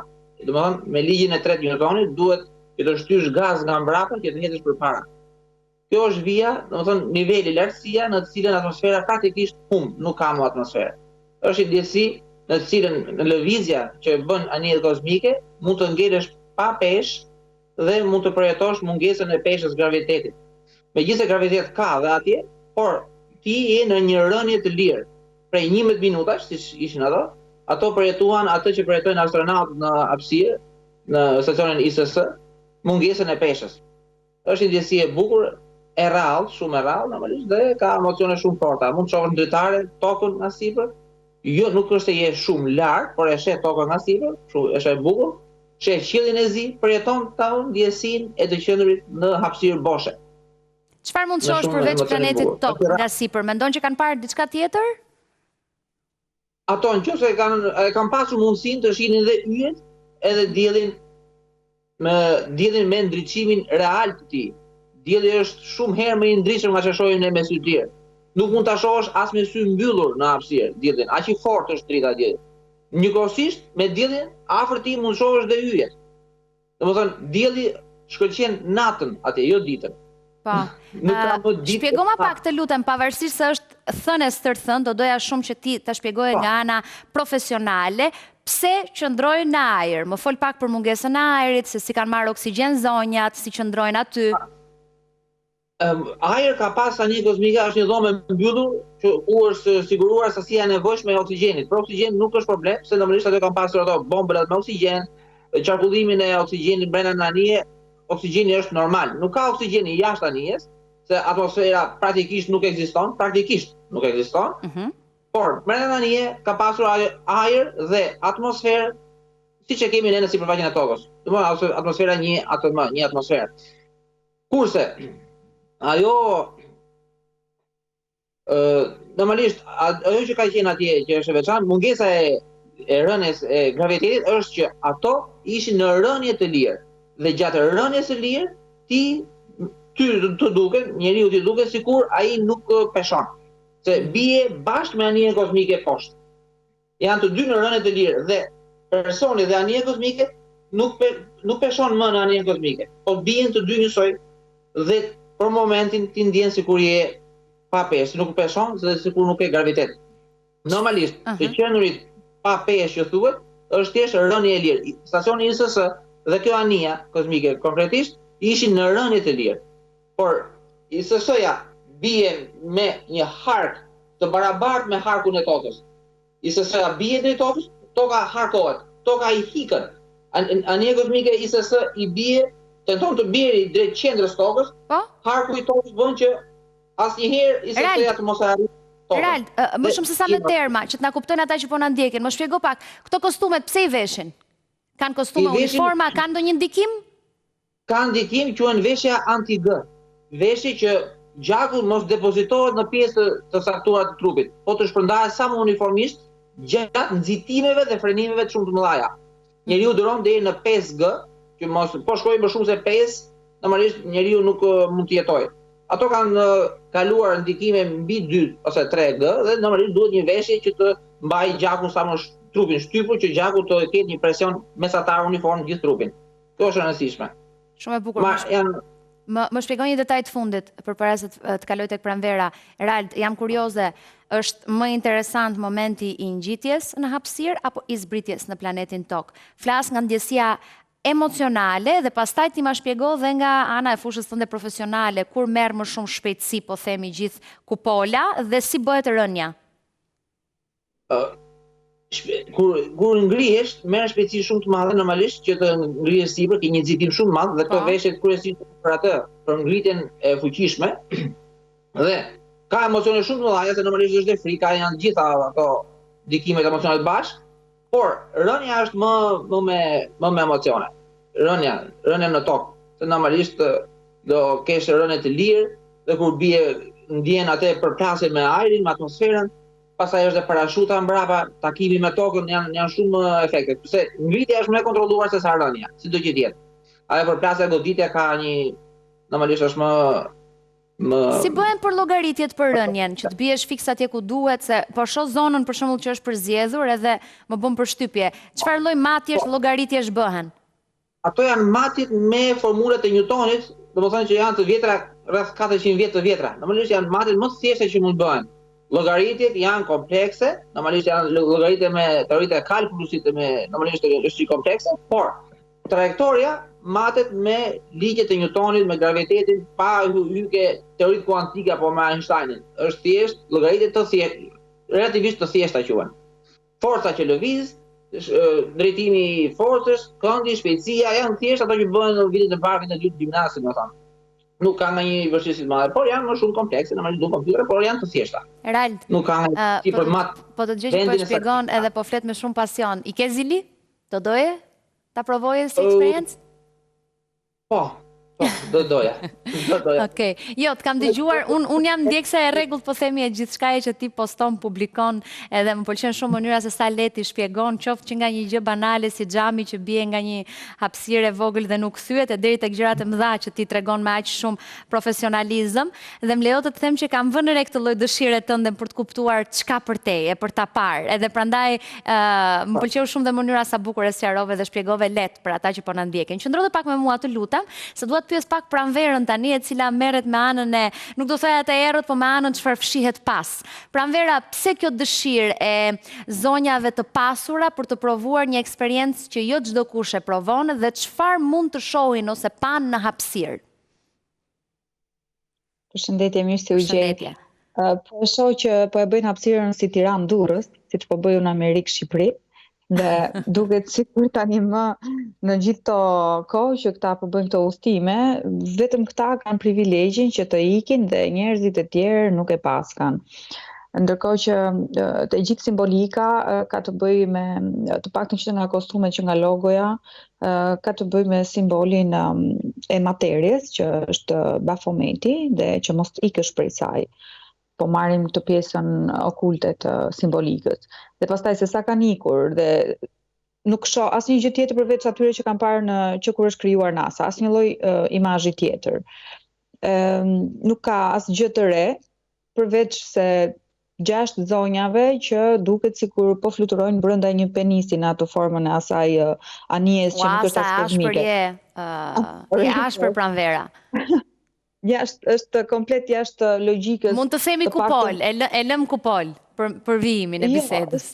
Është në qartë forma, nuk është kupol fare. Shkëputja kur vjen në tokë është kupol, por nuk ka si lloj, është një budallik i madh, domethënë që duket sikur fluturojnë edhe janë të gjitha në ajër, domethënë edhe në ajër në çdo nivel edhe. Po duket sikur po përjetojnë vërtet gjëra që wow, vetëm këto i shohin, edhe ne të tjerët nuk do i shohim kurrë. Ndërkohë që flitet për dimensionin e 4 apo për hyrjen e një epoke të re që është në dimensionin e 4 ku koha lëviz më shpejt ose koha është aq e ngarkuar me ngjarje e cila e bën atë të lëvizë më shpejt dhe ka shumë mundësi që ne në dimensionin e 4 nuk do t'i shohim gjërat vetëm 3D, por do shohim edhe përtej saj, domethënë kur themi 3D është e shkuara, e tashtmja dhe ardhmja dhe kur je në nivelin 4D ti shikon të treja këto si spektator. Këta e kanë këtë dëshirë të madhe për ta mbajtur pjesën tjetër të njerëzimit në një inkubator dhe vetë bëjnë këto strollatit lart e poshtë gjatë gjithë kohës, edhe duket sikur duhet jesh vetëm i pasur për të parë gjëra që të tjerët nuk i shohin. Është anormale që të logjikojmë akoma në këtë epokë, në vitin 2025, që po hym në epokën luciferiane apo në epokën apo në sistem 4D, që të mendojmë se vetëm të pasurit kanë këto lloj aventurash edhe të dinë apo të njohin më shumë kur është komplet e kundërta. Ne kemi parë politikan ignorant, kemi parë shkencëtar ignorant, kemi parë këto lloj i këngëtarësh apo çfarë janë këto që mendohet që janë të iluminuar dhe nuk janë. Ose e zëm se janë, po janë në iluminimin e rafshit më të ulët, sepse çdo rafsh ekzistencial ka iluminim, edhe satanistët kanë iluminat, edhe Illuminati vetësh ka stadin më të lartë të iluminimit, po ashtu të gjitha epokat dhe të gjitha sistemet kanë iluminat, por jo këto lloj, të paktën jo këto 6 gradë njerë që s'kanë asnjë lidhje me. Pse e ke tendencën që të irriton fakti që ishin këto 6 gradë? 7 në mos gaboj kanë qenë, por nese, nuk ka rëndësi numri. Kush mund ta vendosi? Pse duhet që dikush të vendosi që duhet jenë këto 6 gradë as kush tjetër? Po pse unë e ti dhe jo ato? Ose për shembull, siç bëhet me Miss Botën. Kush tha që Miss Bota është pikërisht ajo më e bukur? Më e bukur as dihet fare ku mund të jetë, për shembull. Është një Tani ti më shpjego mua pse gjithë ky kuriozitet i njerëzimit, qoftë edhe i zonjave që janë njëra është bashkëshortja e njeriut më të pasur të botës, njëra një nga këngëtarët më të njohura të planetit e tjerë me radhë. Më shpjego pak ç'është gjithë ky kuriozitet i njerëzimit për të parë çka përtej. Kurioziteti është që në momenti që ne na kanë sjell këtu, që në momenti që jemi brenda këtij dimensioni ose këtij lloji burgu, dhe shumica e këtyre grave, për shembull, i përulen atit që është, si më thënë, masteri ose arkitekti i madh i materjes, që është Bafometi në simbolikën e logos që ka në kostum, dhe i përulen dhe kur put tokën, nuk është se ka me të vërtet me tokën se i mungon, por i përulet Bafometit. Çfarë është? Bafometi është ajo krijesa me fytyrë cjapi dhe që është Pse i përulen? Sepse përfaqësojnë iluminimin e tij ose si më thënë stadin më të lartë të satanizmit. Çfarë mendon që kalon njeriu në momentin që ka qëndruar 11 minuta në hapësirë dhe rikthehet edhe një herë tjetër në planetin Tokë? Nga egzaltimi emocional duat të pyes dhe sa i ndryshon mënyra se si e shohin planetin në vijim. Atëherë, nëse do ndodhte të vërtet, e para punës to nuk kanë sjell kurrë informacion dhe të thonë që çfarë ka përtej asaj dhe çfarë pan, sepse nuk pranojnë që ekziston një plan edhe mbi këtë plan një master plan edhe kështu me radhë që forma gjeometrike të cilat mbështetet po e themi edhe Platoni apo shumë filozofë dhe shkencëtarë të tjerë më përpara, pranojnë këtë lloj ekzistence ku ne jemi një plan i vetëm dhe përtej kësaj ka dhe një ekzistencë apo një civilizim apo një jetë të qenieve të tjera. Edhe këta nuk e thonë kur këtë, domethënë to bëjnë sikur ne jemi të vetmit që eksplorojmë edhe sikur ne ne kemi arrirë gjithçka, kur në fakt këto teori dhe këto shkenca të gjitha kanë qenë aty, nuk është se i shpikën këta. Më thoni tani një shkencëtar që shpik diçka, të gjitha janë kompani, askush nuk privilegjon. Sepse bashkimi bën fuqinë, ndoshta nuk do duhej vetëm një njeri vetëm të sillte. Një shkencëtar. Unë të paktën ka pasur një udhtim me një kimiste dhe një shkencëtar shumë të famshëm, që kam pasur goxha të gjatë sepse na ra rruga bashkë dhe absolutisht emri i tij nuk duhet të dalë askund sepse punojnë për kompanitë dhe nuk ka më një shkencëtar që të thotë unë e bëra këtë apo atë, sepse janë aty brenda ato. Vera, po ta kishe mundësinë, do e pranoje një udhtim 11 minuta në hapësirë? Herë ditë udhtojnë në forma të ndryshme, nuk është nevoja që fizikisht ne të jemi diku ku na thonë që kështu është. Ka mënyra për t'u thuar. Të ta bëj pyetje ndryshe. Po të ishe pjesë e kësaj kupolës, po them unë. Çfarë do merrje me vete që ta tregoje te kamera, se për shembull Katy Perry kishte marrë një lule margarita, po ashtu njëra nga zonjat kishte marrë një logo të Bahamas, ti çfarë do merrje diçka me cilën të bëje foto? Në cilën do mundosha të merrja një krijesë të gjallë, jo një lule apo diçka. Një qenush ndoshta? Një zog, po. Do e merrje me vete. Shikoj në syrin e një krijesë me një lloj vetdije, shfaqet hapësira nëse ekziston ato format që ne na tregojnë. Erald, ti për shembull çfarë do merrje me vete? Unë do merrja një teleskop për të parë tokën. Po pak e ke parë Erald. Pak e ke parë, mos shko deri atje. Shikoj këtu poshtë. Nuk e kam parë nga sipër, nga kjo lartësi, derisa ta shifsha që më nga afër. Shifsha midis një distancë mesatare nga hapësirat dhe aty ku shohim me sy të lirë tokën poshtë. Me sa kuptoj gjithë secili ka hallin e vet, edhe tek sendi që zgjedh për ta marrë me vete. Po thoje? Edhe për të parë dhe yjet. Për të parë dhe yjet. Për bërë diferencën me ajër dhe pa ajër, se si duken yjet. Kjo është shumë pjesë për mua. Njësoj u dukur ka dielli edhe në hapësirë, po ta shohësh Erald, nuk pas ka asnjë ndryshim apo jo. Ka thjesht mbi sipërfaqen e tokës që duket e sheshtë rreth. Se te kjo videoja Erald duket pak shumë herë më i fuqishëm se sa duket me sy të lirë. Po të shohësh mirë kamerën se si e sheh diellin, se si verbohet kamera dhe se si e sheh kamerën në tokë, duket dallimi shumë. Erald, nuk kanë rrezikuar pak që janë afruar aq shumë diellit? Jo, nuk janë afruar fare. Ndoshta edhe janë larguar, varet nga këndi i ngritjes. Edhe mund të jenë larguar pak. Me shohun dielli është poshtë 45 gradëve dhe në këtë rast i bie që ndoshta janë larguar diellit kur kanë hyrë. Jo gjithmonë i afrohesh diellit kur ngrihesh sipër. Po dielli është i nxehtë apo i ftohtë, si bie atje? Kur ikën lart. Dielli është shumë herë më i nxehtë nga ç'mund ta mendojmë neve. Ne nuk mund ta imagjinojmë dot nxehtësinë e diellit. Atëherë duhet të shkrirë dhe nuk duhet para me sy. Dielli është shumë i nxehtë, domethënë çdo trup i që është i nxehtë kur me avioni ti dhe nuk është nxehtë fare, si që nga i nxehtë. Sa më lart ngjitesh më ftohtë është. Nuk është i nxehtë ajri, jo dielli, është ti të gjë. Çfarë ajri, çfarë do bëj ajri nëse është më afër diellit, duhet të nxehet apo jo? Po flas me logjikën më të thjeshtë, njeriu që thjesht logjikon kështu duke e parë, duke udhëtuar. Duhet të dimë që kur ngrihemi në lart në hapësirë, nuk afrohemi asnjë, si po marrim krahasim kodrat që janë në horizont dhe njeriu, ne afrohemi me diellin vetëm me një hap. Sa mund themi që jemi afruar me diellin në këtë rast? Praktikisht zero. Kështu që nuk është më ngrohtë vetëm me një hap, po themi. Praktikisht nuk afrohesh. Dhe afrohesh vetëm 50% të rasteve. 50% të rasteve kur ngrihesh sipër ti largohesh nga dielli. 50% afrohesh. Mendo dielli në perëndim dhe e ke përpara diellit, malin e dagjet, po jemi në Tiranë tash, e kemi në Kurriz mbrapa. Dhe maja e malit dagjet është më sipër se neve. Ne jemi në sipërfaqen e tokës. Diellin e kemi përpara, mbrapa kemi malin e dagjet. Kush është më afër malit, kush është më afër diellit në këtë rast? Maja e malit apo unë? Pyetje. Po, normalisht jam unë. Apo thoje që është më nxehtë lart, pse është më ftohtë lart, po them unë. Po, maja e malit është më lart se sa njerëzit që janë në sipërfaqen e tokës. Dielli është ajri më i ftohtë aty në majtë e malit. Pse është ajri më i ftohtë? Domethënë, po presupozohet që dielli është i nxehtë. Kush e bën ajrin që të ngrohet kaq në rrafshet më të ulta? Toka? Unë po them që nuk është afërsia me diellin ajo që bën krijon temperaturën që është më ngrohtë më ftohtë. Ajo është dënsia e ajrit dhe afrimiteti me sipërfaqen e tokës. Toka nxehet 90% më shumë se sa ajri.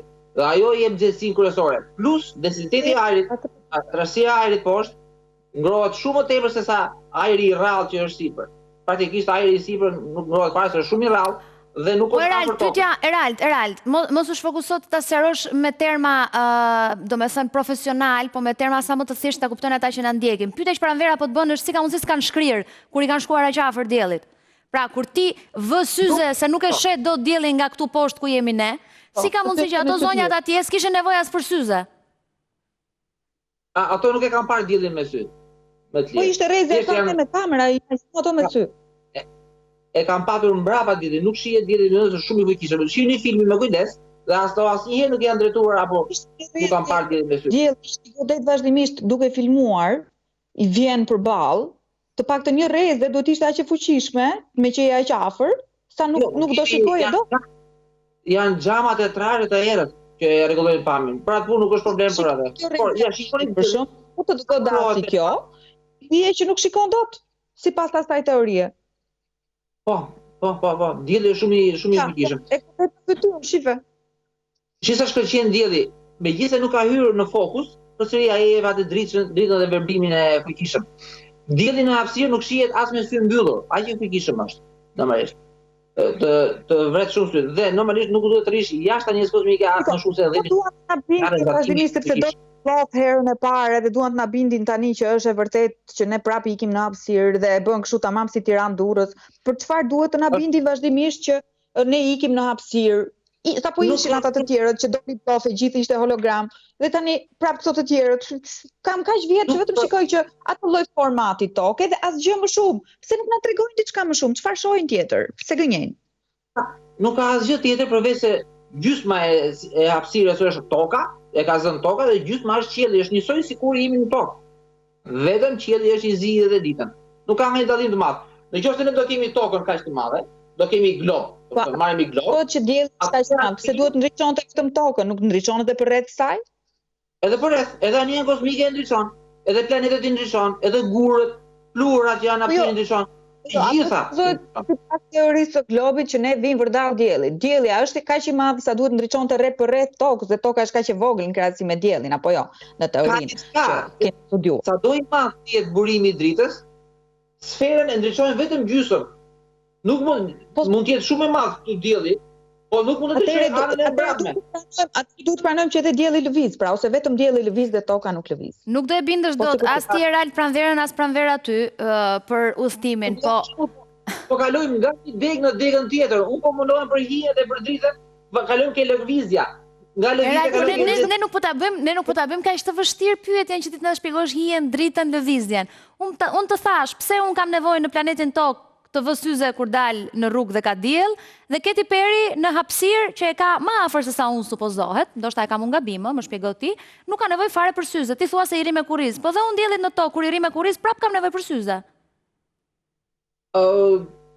Ajo ka qenë anije kozmike brenda dhe dritaret nuk është se i bëjnë atë dritën që të vënë vendosë syze. Pastaj, në momentin që ishin me emocione maksimale, pra ti thua ndihmojnë kaq shumë xhamat sa për ta penguar.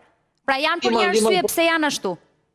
Po, por ato donin nuk mund të vinin syze tek mendoj unë tash se emocionet bëjnë vetë se nuk mund të vesh syze. Do t'i figuronin në ajër. Jo, po do të shkonin në ajër, patjetër, po nuk mund të vesh syze ndërkohë që ti do të shohësh. Çfarë lloj xhami mund të jetë përdorur për anijen? Ato janë xhama që të mbrojnë nga rrezatim, domethënë pak a shumë nga rrezatimet, nga ndriçi dita e fortë, nga presioni, ka xhama, po janë materiale shumë të trasha, që mbrojnë nga asteroidët, nga meteoritët e vejë që të bijnë, mikrometeoritët që quhen, që mund të thyejnë dhe të shkatrojnë çdo gjë, ka me shpejtësi të mëdha. Është shumë e rrezikshme të qëndrosh në hapësirë me teknologjinë që kemi ne sot. Ato xhamat bëjnë mbrojtje shumë të mirë në këtë tip, si dhe muret e anijes kozmike, asaj kupolës që kishin ato. Janë dritare shumë të mëdha, jo normale, normalisht. Janë dritare me qëllim që ti të shohësh. Çfarë lloj madhësie dhe peshe duhet ketë kjo kupola, anija? Më thuaj ti si mund ta quaj që të jem korrekte me termin, mos gaboj. Po, domethënë kjo është një modul, ndoshta modul hapësinor i vogël, por ideja është që duhet jetë sa më e lehtë të mundur. Kjo llogaritet me sasinë e karburantit që përdoret për ta ngritur sipër. Po karburant në hapësirë, si mund të kesh karburant në hapësirë dhe gaz? A keni thënë që shpërthejnë nëse ka, se boll gazra pas ka në hapësirë, dhe një karburant nga kjo anija u dashka. Jo, nuk ka gaz në hapësirë. Hapësira është praktikisht boshe. Vendi ku ishin ato ishte praktikisht pa atmosferë. Atmosferë ka. A keni planetin dhe thoni ky ka këtë gaz, ai atë gaz, të gjithë gazrat janë të pabanueshëm. Ku shkojnë këto gazrat? Këto gaze, çdo lloj gazi, çdo lloj objekti, trupi, gaz lëng, vjen gjithmonë e afrohet me njëri tjetrin, prej gravitetit. Gjithë gazet e hapësirës janë afruar në tokë, e kanë formuar tokën, planetet, hënën, e gjithë tjera, gjithmonë prej gravitetit. Dy trupa që ndodhen në një hapësirë, një largësi me njëri, tentojnë të afrohen. Për që kam bërë edhe unë, kam studiuar në libra, mos u mundohet që ta ashtu, sepse besoj të gjithë kanë lexuar këtë. Puna është që në pyetje logjike të thjeshta nuk bindet askush, edhe pas 20 vitesh shkollë, nuk mund të bindemi për një gjë, duhet ta studiosh me ditë të tëra, me vite të tëra, dhe prap logjikisht nuk ka asnjë përfundim, sepse nuk është e vërtet që toka është kaq sa na thon. Kur Antarktida nuk është zbuluar dhe vazhdojmë akoma ikim në hapësirë. Afrika nuk është zbuluar. Territore të tëra dhe kontinente të tëra shfaqen her pas here dhe ishuj të tërë her pas here dalin në pa. Nuk do e bindesh pranvera Eraldin, i cili është shumë i Unë i besoj shkencës eksakte, pranvera mos më sulmo për këtë. Ty nuk po të kërkoj t'i vendosësh një emër anijes kupolës, sepse e mora vesh mendimin. Pranvera, po Erald të jam mirënjohëse dhe ty dhe pranverës për mënyrën se si e sqaruar dhe shpjeguat. Besoj shumë interesant është, gjithsesi, pavarësisht çfarëdo lloj opinioni që mund të kemi pro ose kundër e të tjerë me radhë, është shumë interesante të dëgjosh që një grup personash kanë qëndruar 11 minuta në hapësirë, se nuk është të ndodhur për ditë, pavarësisht se pranvera thotë është bërë si Tiranë-Durrës. Faleminderit shumë të dyve, ju përshëndes. Po, do thosh diçka të fundit, Erald? Po, unë me që folëm shpar, mund të aplikosh tek faqja e Blue Origin-it, të plotësosh një formular dhe të shkosh në hapësirë. Pranvera e more vesh, kur të shkosh në Amerikë herë tjetër, tentoje, po shkove, bëje video si Katy Perry, merr edhe një zog me vete, hajde në studio na e trego. Përshëndes, faleminderit shumë. Kam përshtypjen Erald, pranvera nuk shkon me atë lloj forme që ka kupola, siç na e tregoi. Mirë, shumë shkurt një hapësirë publicitare, kthehemi përsëri bashkë. Jemi rikthyer, siç u thash edhe më herët, do ndalemi përsëri në Kosovë, atje ku dita e sotme ka pasur zhvillime shumë të rëndësishme, duke nisur që nga dorëheqja e Albin Kurtit e deri tek një kaos politik në kuvend ku pritet të merren vendime të menjëhershme brenda 48 orë. Do doja të ndalesha tek një publikim i fundit, reagimi i parë i Albin Kurtit që nga momenti që dorëheqja e tij është bërë me dije. Deputetët e opozitës PDK, LDK, Lista Serbe dhe AAK sot votuan kundër raportit të komisionit për verifikimin e mandateve në një votim krejt formal e teknik që bazohet në dokumentacionin e Komisionit Qendror të Zgjedhjeve, ata u rebeluan kundër betimit të deputetëve dhe konstituimit të legjislaturës së nëntë. Ky sulm brenda institucional kundër Republikës së Kosovës dhe zgjedhjeve demokratike. Kjo është situatë e paparë në shtetin ton e shumë më gjerë. Ne qeverisim mbare mirë.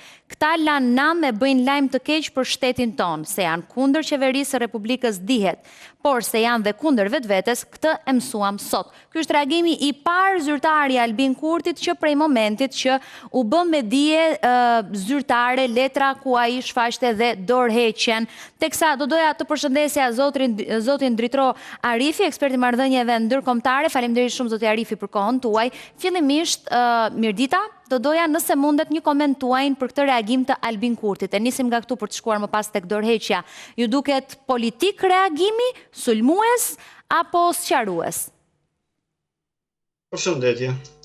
Po si zakonisht, zoti Kurti gjithmonë flet me këtë gjuhën agresive dhe linçuese, por edhe vajtuese në të njëjtën kohë. Pra nuk flitet kështu për, po themi, deputetët kolegë. Kjo është e papranueshme në një shoqëri normale, por esenca është që vetëvendosja e zotit Kurti e trajtojnë shoqërinë dhe partnerët në mënyrë jo normale dhe prandaj kjo është gjuha të cilën e ka përdorur. Por sa i përket dorëheqjes, nuk është e vërtetë sepse Kosova s'ka pasur ligj për qeveri.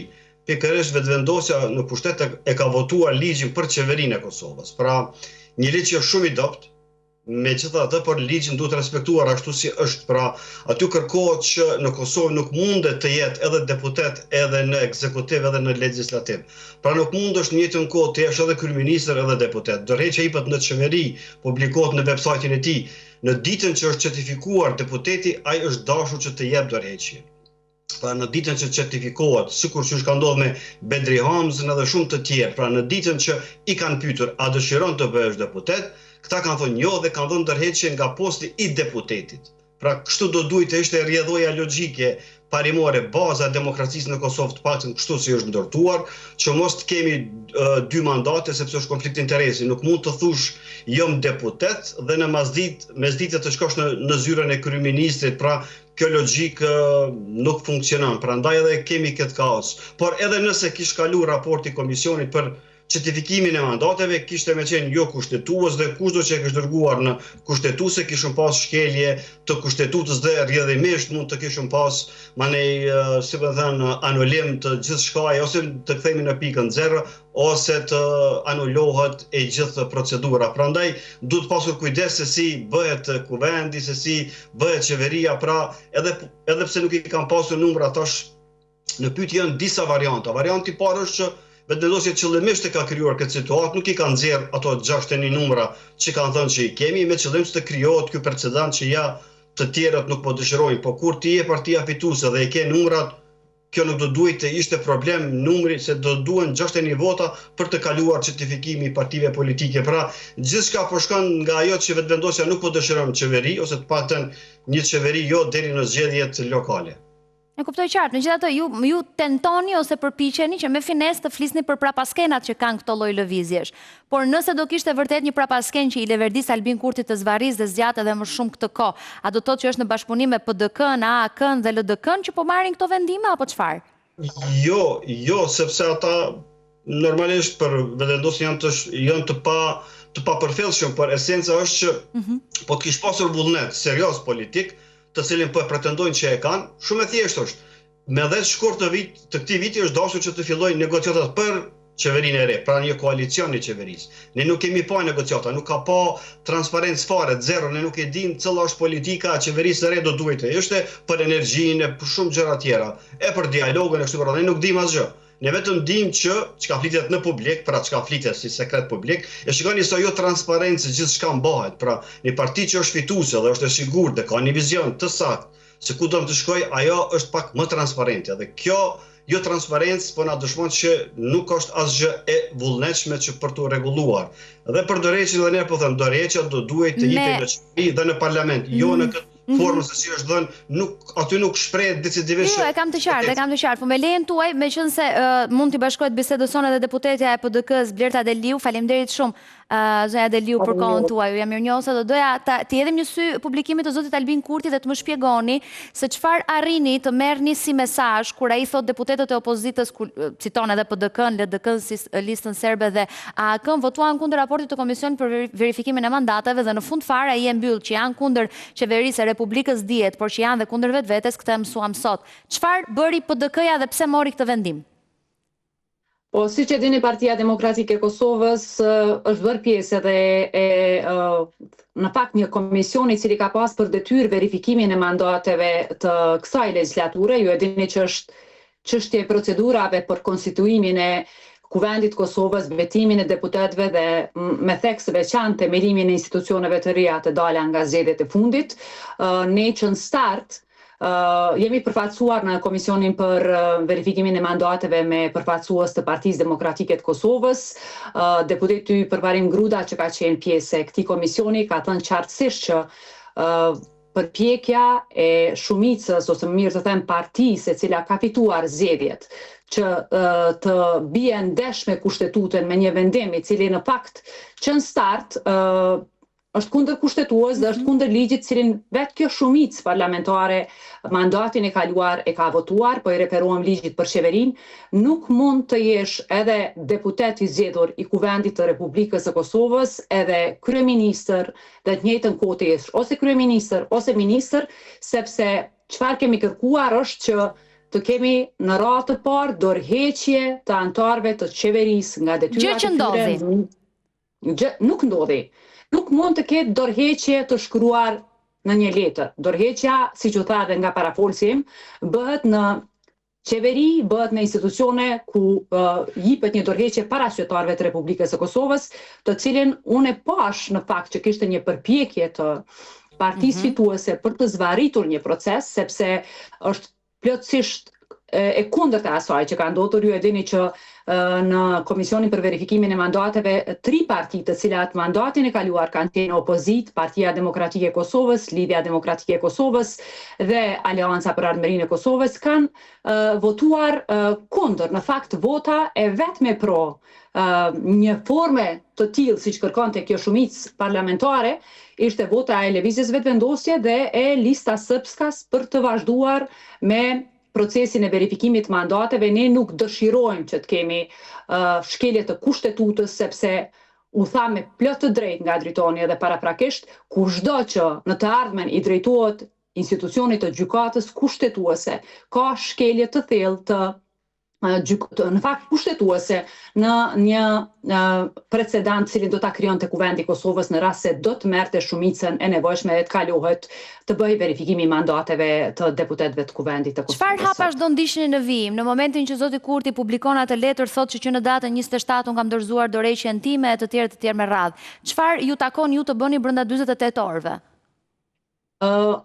Unë e pash sepse është precedani i parë që krijohet, sepse në të kaluarën ne nuk kemi pasur një ligj për qeverinë, ndonse kushtetuta decisivisht e ka saktësuar se një deputet i zgjedhur a mund të ushtrojë në të njëjtën kohë edhe mandatin e kryeministrit apo ministrit, apo të mbetet vetëm deputet i zgjedhur. Nuk munden paralelisht dy pozicione, ai ekzekutiv dhe legislativ, të mbahen nga përfaqësues të qeverisë. Nuk mundesh në të njëjtën kohë të vish në kuvend, të bësh betimin para qytetarëve të Republikës së Kosovës, e në njëjtën kohë të kthehesh në zyrën e qeverisë e të kryesh detyrat e tua si përfaqësues i qeverisë së Kosovës. Pra është precedani i parë i krijuar, sepse kemi ligjin për qeverinë që ka votuar kjo shumicën të kaluarën, dhe ndonse u tha që presidentja, kështu u tha në mbyllje të seancës, presidentja do ta trajtoj vazhdimin e pra, se unë këtë dua të pyes, Blerta, më fal që të ndërpreva, që ta bëjmë dhe bashkëbisedim. Unë për këtë jam e interesuar të kuptoj, nëse zonja Osmani do vendoste zgjedhjet parakoshme, a jeni ju gati? Është ende herët të diskutohet, se po e them, është absolutisht njëri prej precedaneve të para të tilla ku një partije cila ka fituar një numër jashtëzakonisht të madh të votave bën përpjekje që në start që të bëj verifikimin e mandateve me shkelje kushtetuese. Ne nuk kemi pas në të kaluaren absolutisht, jo përpjekje, por precedane të tilla ku partia e cila fiton zgjedhjet dhe thret seanca parlamentare në mënyrë që të japet po e them rrugë krijimit të institucioneve të reja, për mua është përpjekje për të zvarritur procesin, sepse edhe votimi për verifikimin e mandateve foli qartë që janë 52 vota. Unë nuk e di a mund të jetë kjo një truk, ose më mirë të them një përpjekje e kryeministrit për të deklaruar se sipas ka i ka vetëm 52 vota, ose mund të jetë përpjekje e tij për të zvarritur procesin, por edhe aty u pa që në fakt i mungojnë votat kësaj qeverie për krijimin e institucioneve të reja, për t'i hapur rrugë betimit deputetëve, për të propozuar kandidatin për kryetar të Kuvendit e pastaj për t'i hapur rrugë themelimit të institucioneve të reja. Pra, ajo se çfarë mund të flas deri tani është që janë precedane të rralla, por unë nuk jam e befasuar, sepse Në të kaluarën ju e dini që partia që ka fituar zgjedhjet ka shkelje të kushtetutës me 10 herë, të cilat i kemi deponuar edhe ne në institucionet të gjykatës kushtetuese, shumë ligje të cilat kanë rënë ndesh me kushtetutën, shumë vendime të saj të cilat kanë prekur thellë fundamentin e kushtetutës së Republikës së Kosovës, por po e them sot kanë pritur që mbarvajtja e seancës të paktën të dëshmonte një korektësi politike të atyre të krimit të atyre institucioneve, sepse po flasim për mandatet të deputetëve. Keni të parashikuar ndonjë mbledhje me partinë tuaj për hapat konkret që do merrni në ditët në vijim, a do të keni sot ju një mbledhje, një lloj reagimi zyrtar? Ne kishim sot edhe reagimet tona zyrtare dhe përfaqësues të Partisë Demokratike të Kosovës, kryetari i partisë zoti Krasniqi, zonja Çitaku, kishin deklaratat e tyre për media. Në fund, krejt çfarë kemi pas sot, mbase ju në Shqipëri nuk keni të informuar, kishte edhe përfaqësues të asaj shumice, ose më mirë të them partisë që ka fituar zgjedhjet, që u raportua në media se ka shkëmbime të mesazheve për vota me listën srpska, e shumë parregullsi të cilat ne i pam shumë qartë azi në një seancë, e cila unë jam e bindur që nuk ishte e thirrur për t'i dhënë drejtim themelimit të institucioneve të reja të Republikës së Kosovës, por ishte më shumë e thirrur për të dëshmuar një lloj përpjekje, nëse mund ta quaj, të partisë që ka fituar zgjedhjet për të demonstruar gjoja nevojën për t'i hapur rrugë krijimit të institucioneve të reja, por kështu nuk shkon demokracia në Republikën e Kosovës, kushtetutshmëria në Republikën e Kosovës. I trembeni një bashkimi të Albin Kurtit me zotin Limaj? Jo, ndëgjon, ne e kemi thënë qartë, azi nuk kemi nevojë për trembje. Fundja zoti Kurti ka fituar 48 mandate, tash e sa kohë ai është deklaruar se i ka votat për themelimin e institucioneve të reja, është përgjegjësi e tij që t'i hap rrugë krijimit të institucioneve të reja në Republikën e Kosovës. Kosova ka sfida para vetës, sfida të cilat nuk i ka trajtuar asnjë program zgjedhor, para zgjedhor i partisë Lëvizjes Vetëvendosje, por as sfida të cilat i kemi sot me rritjen e çmimeve, me rritjen e çmimit të energjisë elektrike prej 16%, problemet e tjera të cilat i kemi pa gjatë muajve të fundit, me zhvillimin ekonomik, me forcimin e subjektivitetit ndërkombëtar të Kosovës.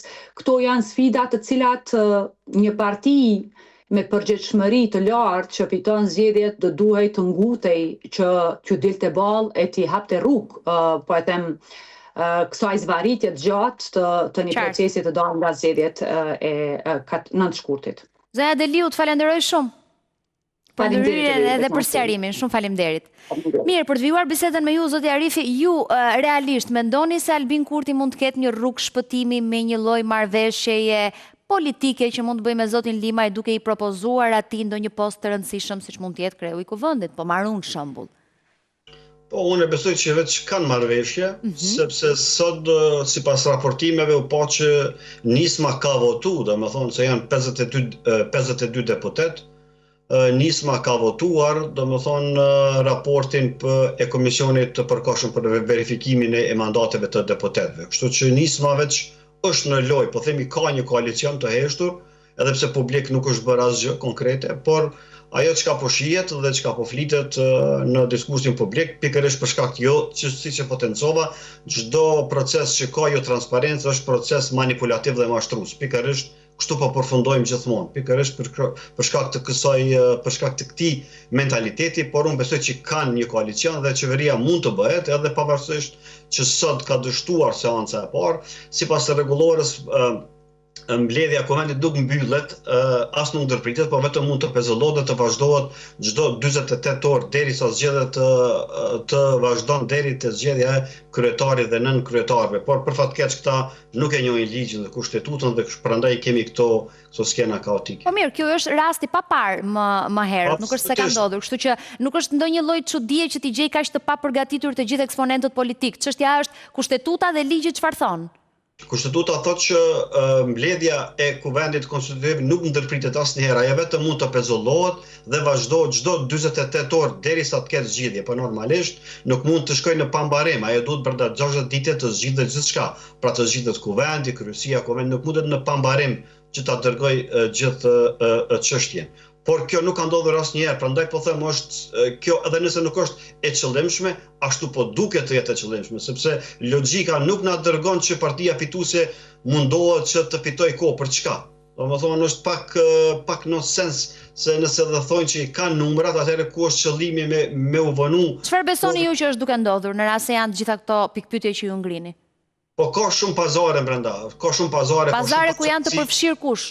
Po me siguri pakicat jo serbe, sepse ata kanë kërkuar me siguri ndonjë ministri dhe ata i kanë vetëm nga një deputet. Pra partia bosnjake, Duda Bale, se ka një deputet, dhe nëse ajo e merr një ministri, atëherë realisht demokracia e hub kuptimin, e hub sensin. Pra në farë mënyre po themi kushtimisht për 15.000 vota, 20.000 vota një ministri, kjo çenka duhet me hyrë në librin e Genisit për këtë shpikje të qeverisë Albin Kurti 3.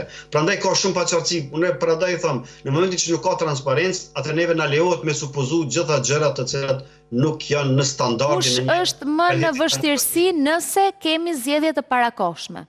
Të gjithë do të jenë në vështirësi, sepse cila do qeveri që të ata sa po dalin nga zgjedhjet, përgatitur janë për zgjedhje të tjera? Për zgjedhje janë, por esencën e asaj që çka do ndodh pas zgjedhjeve, nuk ka me rëndësi numrat. Se mund të dali prap njësoj, thua? Po pak a shumë aty do jenë. Shikoj, 1% nuk do të luaj rol, por ajo që do të luaj rol do të jetë pas zgjedhjet, pra cili do kryeministri apo kryeministre që do të vijë në pushtet do ta ketë jashtëzakonisht shumë vështirë që ta kap hapin me zhvillimin e vendit, sepse kush ka rolin kryesor në të gjithë këtë që ne po flasim bashkë? E ka Osmani, e ka vet Kurti apo e kanë këta të opozitës që nuk po bëhen dot bashkë me njëri tjetrin? Apo Limaj? Gjithsesi Osmani nuk është në këtë. Unë mendoj që zoti Kurti ka të gjitha, po themi, mënyrën se si duhet të zgjidhet. Partia fituese jep propozimet, diskuton, po dhe në mënyrë transparente që qytetarët me ditë se ku qëndron problemi, kush është fajtori që s'po kemi qeveri. Ne nuk e dim. Pra kjo jo transparencë ka vënë pikërisht zotit Kurti për të krijuar një amullik që kinse të gjithë janë kundër tij. Është interesante për të parë, në parashikimin tuaj çfarë mund të ndodhi pas 48 orësh? Sa aq është koha, në mos gaboj, se po më shpjegonte kolega Leonita Bajrami më herët që të mblidhet kuvendi. Duhet, po me rregullore është duhet çdo 48 orë të mblidhet kuvendi derisa se janë 3 pika të rëndësishme. Është certifikimi i deputetëve, është betimi dhe zgjedhja e kryetarit është më e rëndësishme. Mandej nën kryetar është çështje rutinore. Pra 4 pikat duhet të zgjidhen duhet të bëhen derisa të zgjidhet e gjitha kjo çështje. Pra çdo 48 orë duhet të thirret kuvendi për të konstituar. Kështu që nuk mund të ikë kësaj çështje. Pra çdo ikje mund ta dëmtoj edhe vendosjen në zgjedhjet e ardhshme. Falenderoj shumë.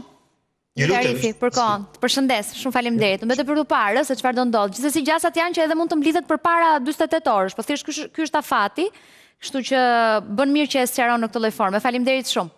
Mirë, ne do ndalemi në një temë krejt tjetër. Faktikisht më toroj që vëmendje një publikim në webin e Top Channel i një shkrimi nga ana e Auron Tares dhe pavarësisht se shkrimi quhet Dueli i poetëve dhe shuplaka e Big Brother, Auron Taren e kam në një lidhje direkte. Auron, të përshëndes. Pasi komunikova me ty lidhur me shkrimin dhe sigurisht e kuptova atë që po më shpjegoje që nuk është se ka ekzistuar një shuplak dhe brenda në shkrim mund ta gjeje, do të lutesh aty, meqense je dhe autori edhe ke kthyer në vëmendje si ngjarje, çfarë ndodhi mes Lazgush Poradecit dhe Sejfullah Maleshovën? Nuk ka pasur një shuplak mes tyre, thua, po pse bëre paralelizmin me Jozin dhe Gjestin, pra shuplakën e Big Brotherit? Para njerë faleminderit për vëmendjen që i kushton atyre që unë her pas here postoj, kënaqësinë time. Për t'ju rikthyer pyetjes tuaj, në fakt, unë e postova këtë sepse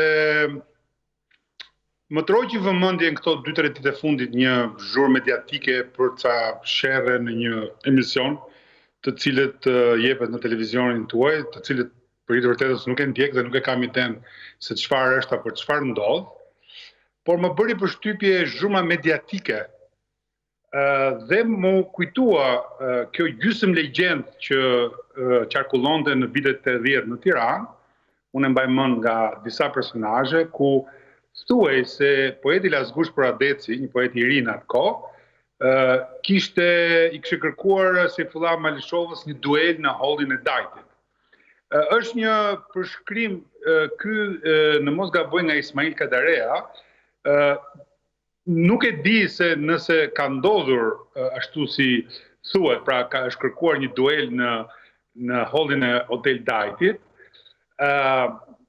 dhe nëse ka ndodhur apo jo, pra nuk jam i bindur, po kam dëgjuar në atë kohë legjendën, por ajo që unë solla si paralelizëm ishte që në atë kohë, dhe nëse bëj një gjest i tillë kalorsiak, ishte për diçka sublime, siç ishte poezia. Pra dy poetë, Sefullah Malshova, ministri i kulturës i kohës, dhe Lazgush Pradeci, një poet i jashtëzakonshëm i kohës, kërkonin të bënin një duel për poezinë. Pra siç e thash, nuk jam i bindur nëse ka ndodhur kështu apo jo. Jam e di nga ditari i Lazgushit që në fakt ka pasur një debat midis tij dhe Sefullah Malshovës për poezitë që ka shkruar Sefullah Malshova, ku ka pasur një lloj ironie therse ndaj Lazgushit në zyrën e këtij si ministri i kulturës. Pra kjo ka ndodhur. Pastaj çështja e duelit apo jo në hallin e Hotel Dajtit ka qenë një lloj gjysmë legjende në Tiranë. Tani kishte apo jo shuplak? Absolutisht jo. Si mund të qellojnë poetët njëri tjetrin? Ua, po mirë, njerëz janë, nuk është fundi botës, po them, a është e faktuar, ka ndonjë njeri që ka parë që ndodhi aty apo jo?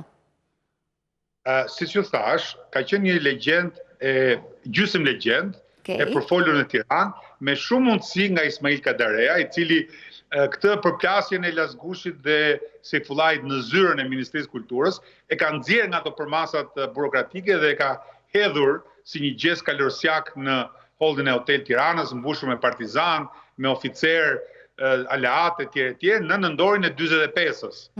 Pra, imagjino sa gjë e bukur mund të ketë qenë ky lloj sfide poetike midis dy poetëve të shquar të asaj kohe. Dhe ajo që unë doja të thoja është, shikot se çfarë si thua personazhesh kanë ekzistuar në Tiranën e 45-ës, dhe shikoj çfarë personazhesh ekzistojnë në Tiranën e 2025-ës. Në Tiranën e 2025-ës. Megjithatë gjak nxehtë pas kanë qenë dhe atëherë, Auron. Shqiptarë ishin dhe atëherë, po diskutonin për poezi dashurie. E kupton çfarë përmase etike ka një debat. Tani, një pyetje kam unë. Ti i njeh shumë mirë si figura, i ke studiuar, ke kuptuar natyrën edhe mënyrën se si qaseshin me njëri tjetrin. Kaderesi, erdhi mirë që ndodhi ky incidenti, pse e nxori jashtë për masave burokratike? Pse e nxori si muhabet lart e poshtë? Shiko, unë nuk e di, sepse unë atë kohë kam qenë i vogël. Unë jam rritur në fakt të shtëpi Lazgushit, e kam njohur personalisht Lazgushin fëminin time, pa e ditur se ka qenë poet i famshëm apo jo, kam qenë thjesht një personazh shumë ekscentrik, e kam njohur mjaft mirë për kohën time, por në kohën që kjo gjysmë legjend vinte vërdall në Tiranë, mendoj se e ka origjinën nga Ismail Kadarea, i cili adhuronte Lazgushin, e donte shumë në atë kohë, nuk e di më mbrapa, por në atë kohë e donte dhe si duket ka dashur t'i veshi këtë lloj petkun kalorsiak. Tani, nëse ka qenë siç thot Kadarea, ishte Lazgushi që qelloi Seyfullahun? Jo, nuk e qelloi edhe një herë, hodhi dorashkën. Po pra. Duhet kuptoni që hedhja e dorashkës është një gest kalorsiak që bëhej në mesjet midis dy kalorzve, pra dy figurave aristokrate, zakonisht bëhej për një duel ndaj nderit, ndaj të bukurës, ndaj një femre të bukur etj etj. Pra është një gest jashtëzakonisht kalorsiak, i cili në Europë ishte tashmë tejkaluar, por që ende në Shqipërinë e vogël u zbuluan ndonjëherë kush e fitoi këtë duelin, këtë përballjen mes të dyve? Mos më thoj Lazgushi me hatër se rrije me të. Shiko, fatkeqësisht të dy poetët patën një fund tragjik. Seyfullahi përfundoi në kënetat e Fierit, e Myzeqes, në një barake, nga i personaliteti madh që ai ishte, përfundoi atje, po dhe Lazgushi nuk pati në një fund më të mirë, sepse u la në një farë mënyre i minjanuar, i pa publikuar, i pa vlerësuar, i pa mbështetur. Pra të dy poetët patën një jetë tragjike. Pra nuk është se ishte ndonjë, si thua, fund i lavdishëm në atë kuadrin e përfitime materiale. Por të dy janë personalitete dhe emra shumë të rëndësishëm të letërsisë dhe poezisë shqiptare. Arsyeja që ke dashur të bësh paralelizmin, unë arrita kuptoj që ti thua dua të tregoj si ka qenë atëherë dhe për çfarë përballen, përplasen tani në Shqipëri. Po për t'u kthyer në periudhën cilën ti po përshkruan dhe po tregon, a ekzistonte, a kishte ndonjë lloj rivaliteti mes poetëve, mes shkrimtarëve në atë periudhë apo kanë qenë miq me njëri tjetrin? Më shpjego pak kush ishte mik me kë për shembull dhe kush ishte rival me kë?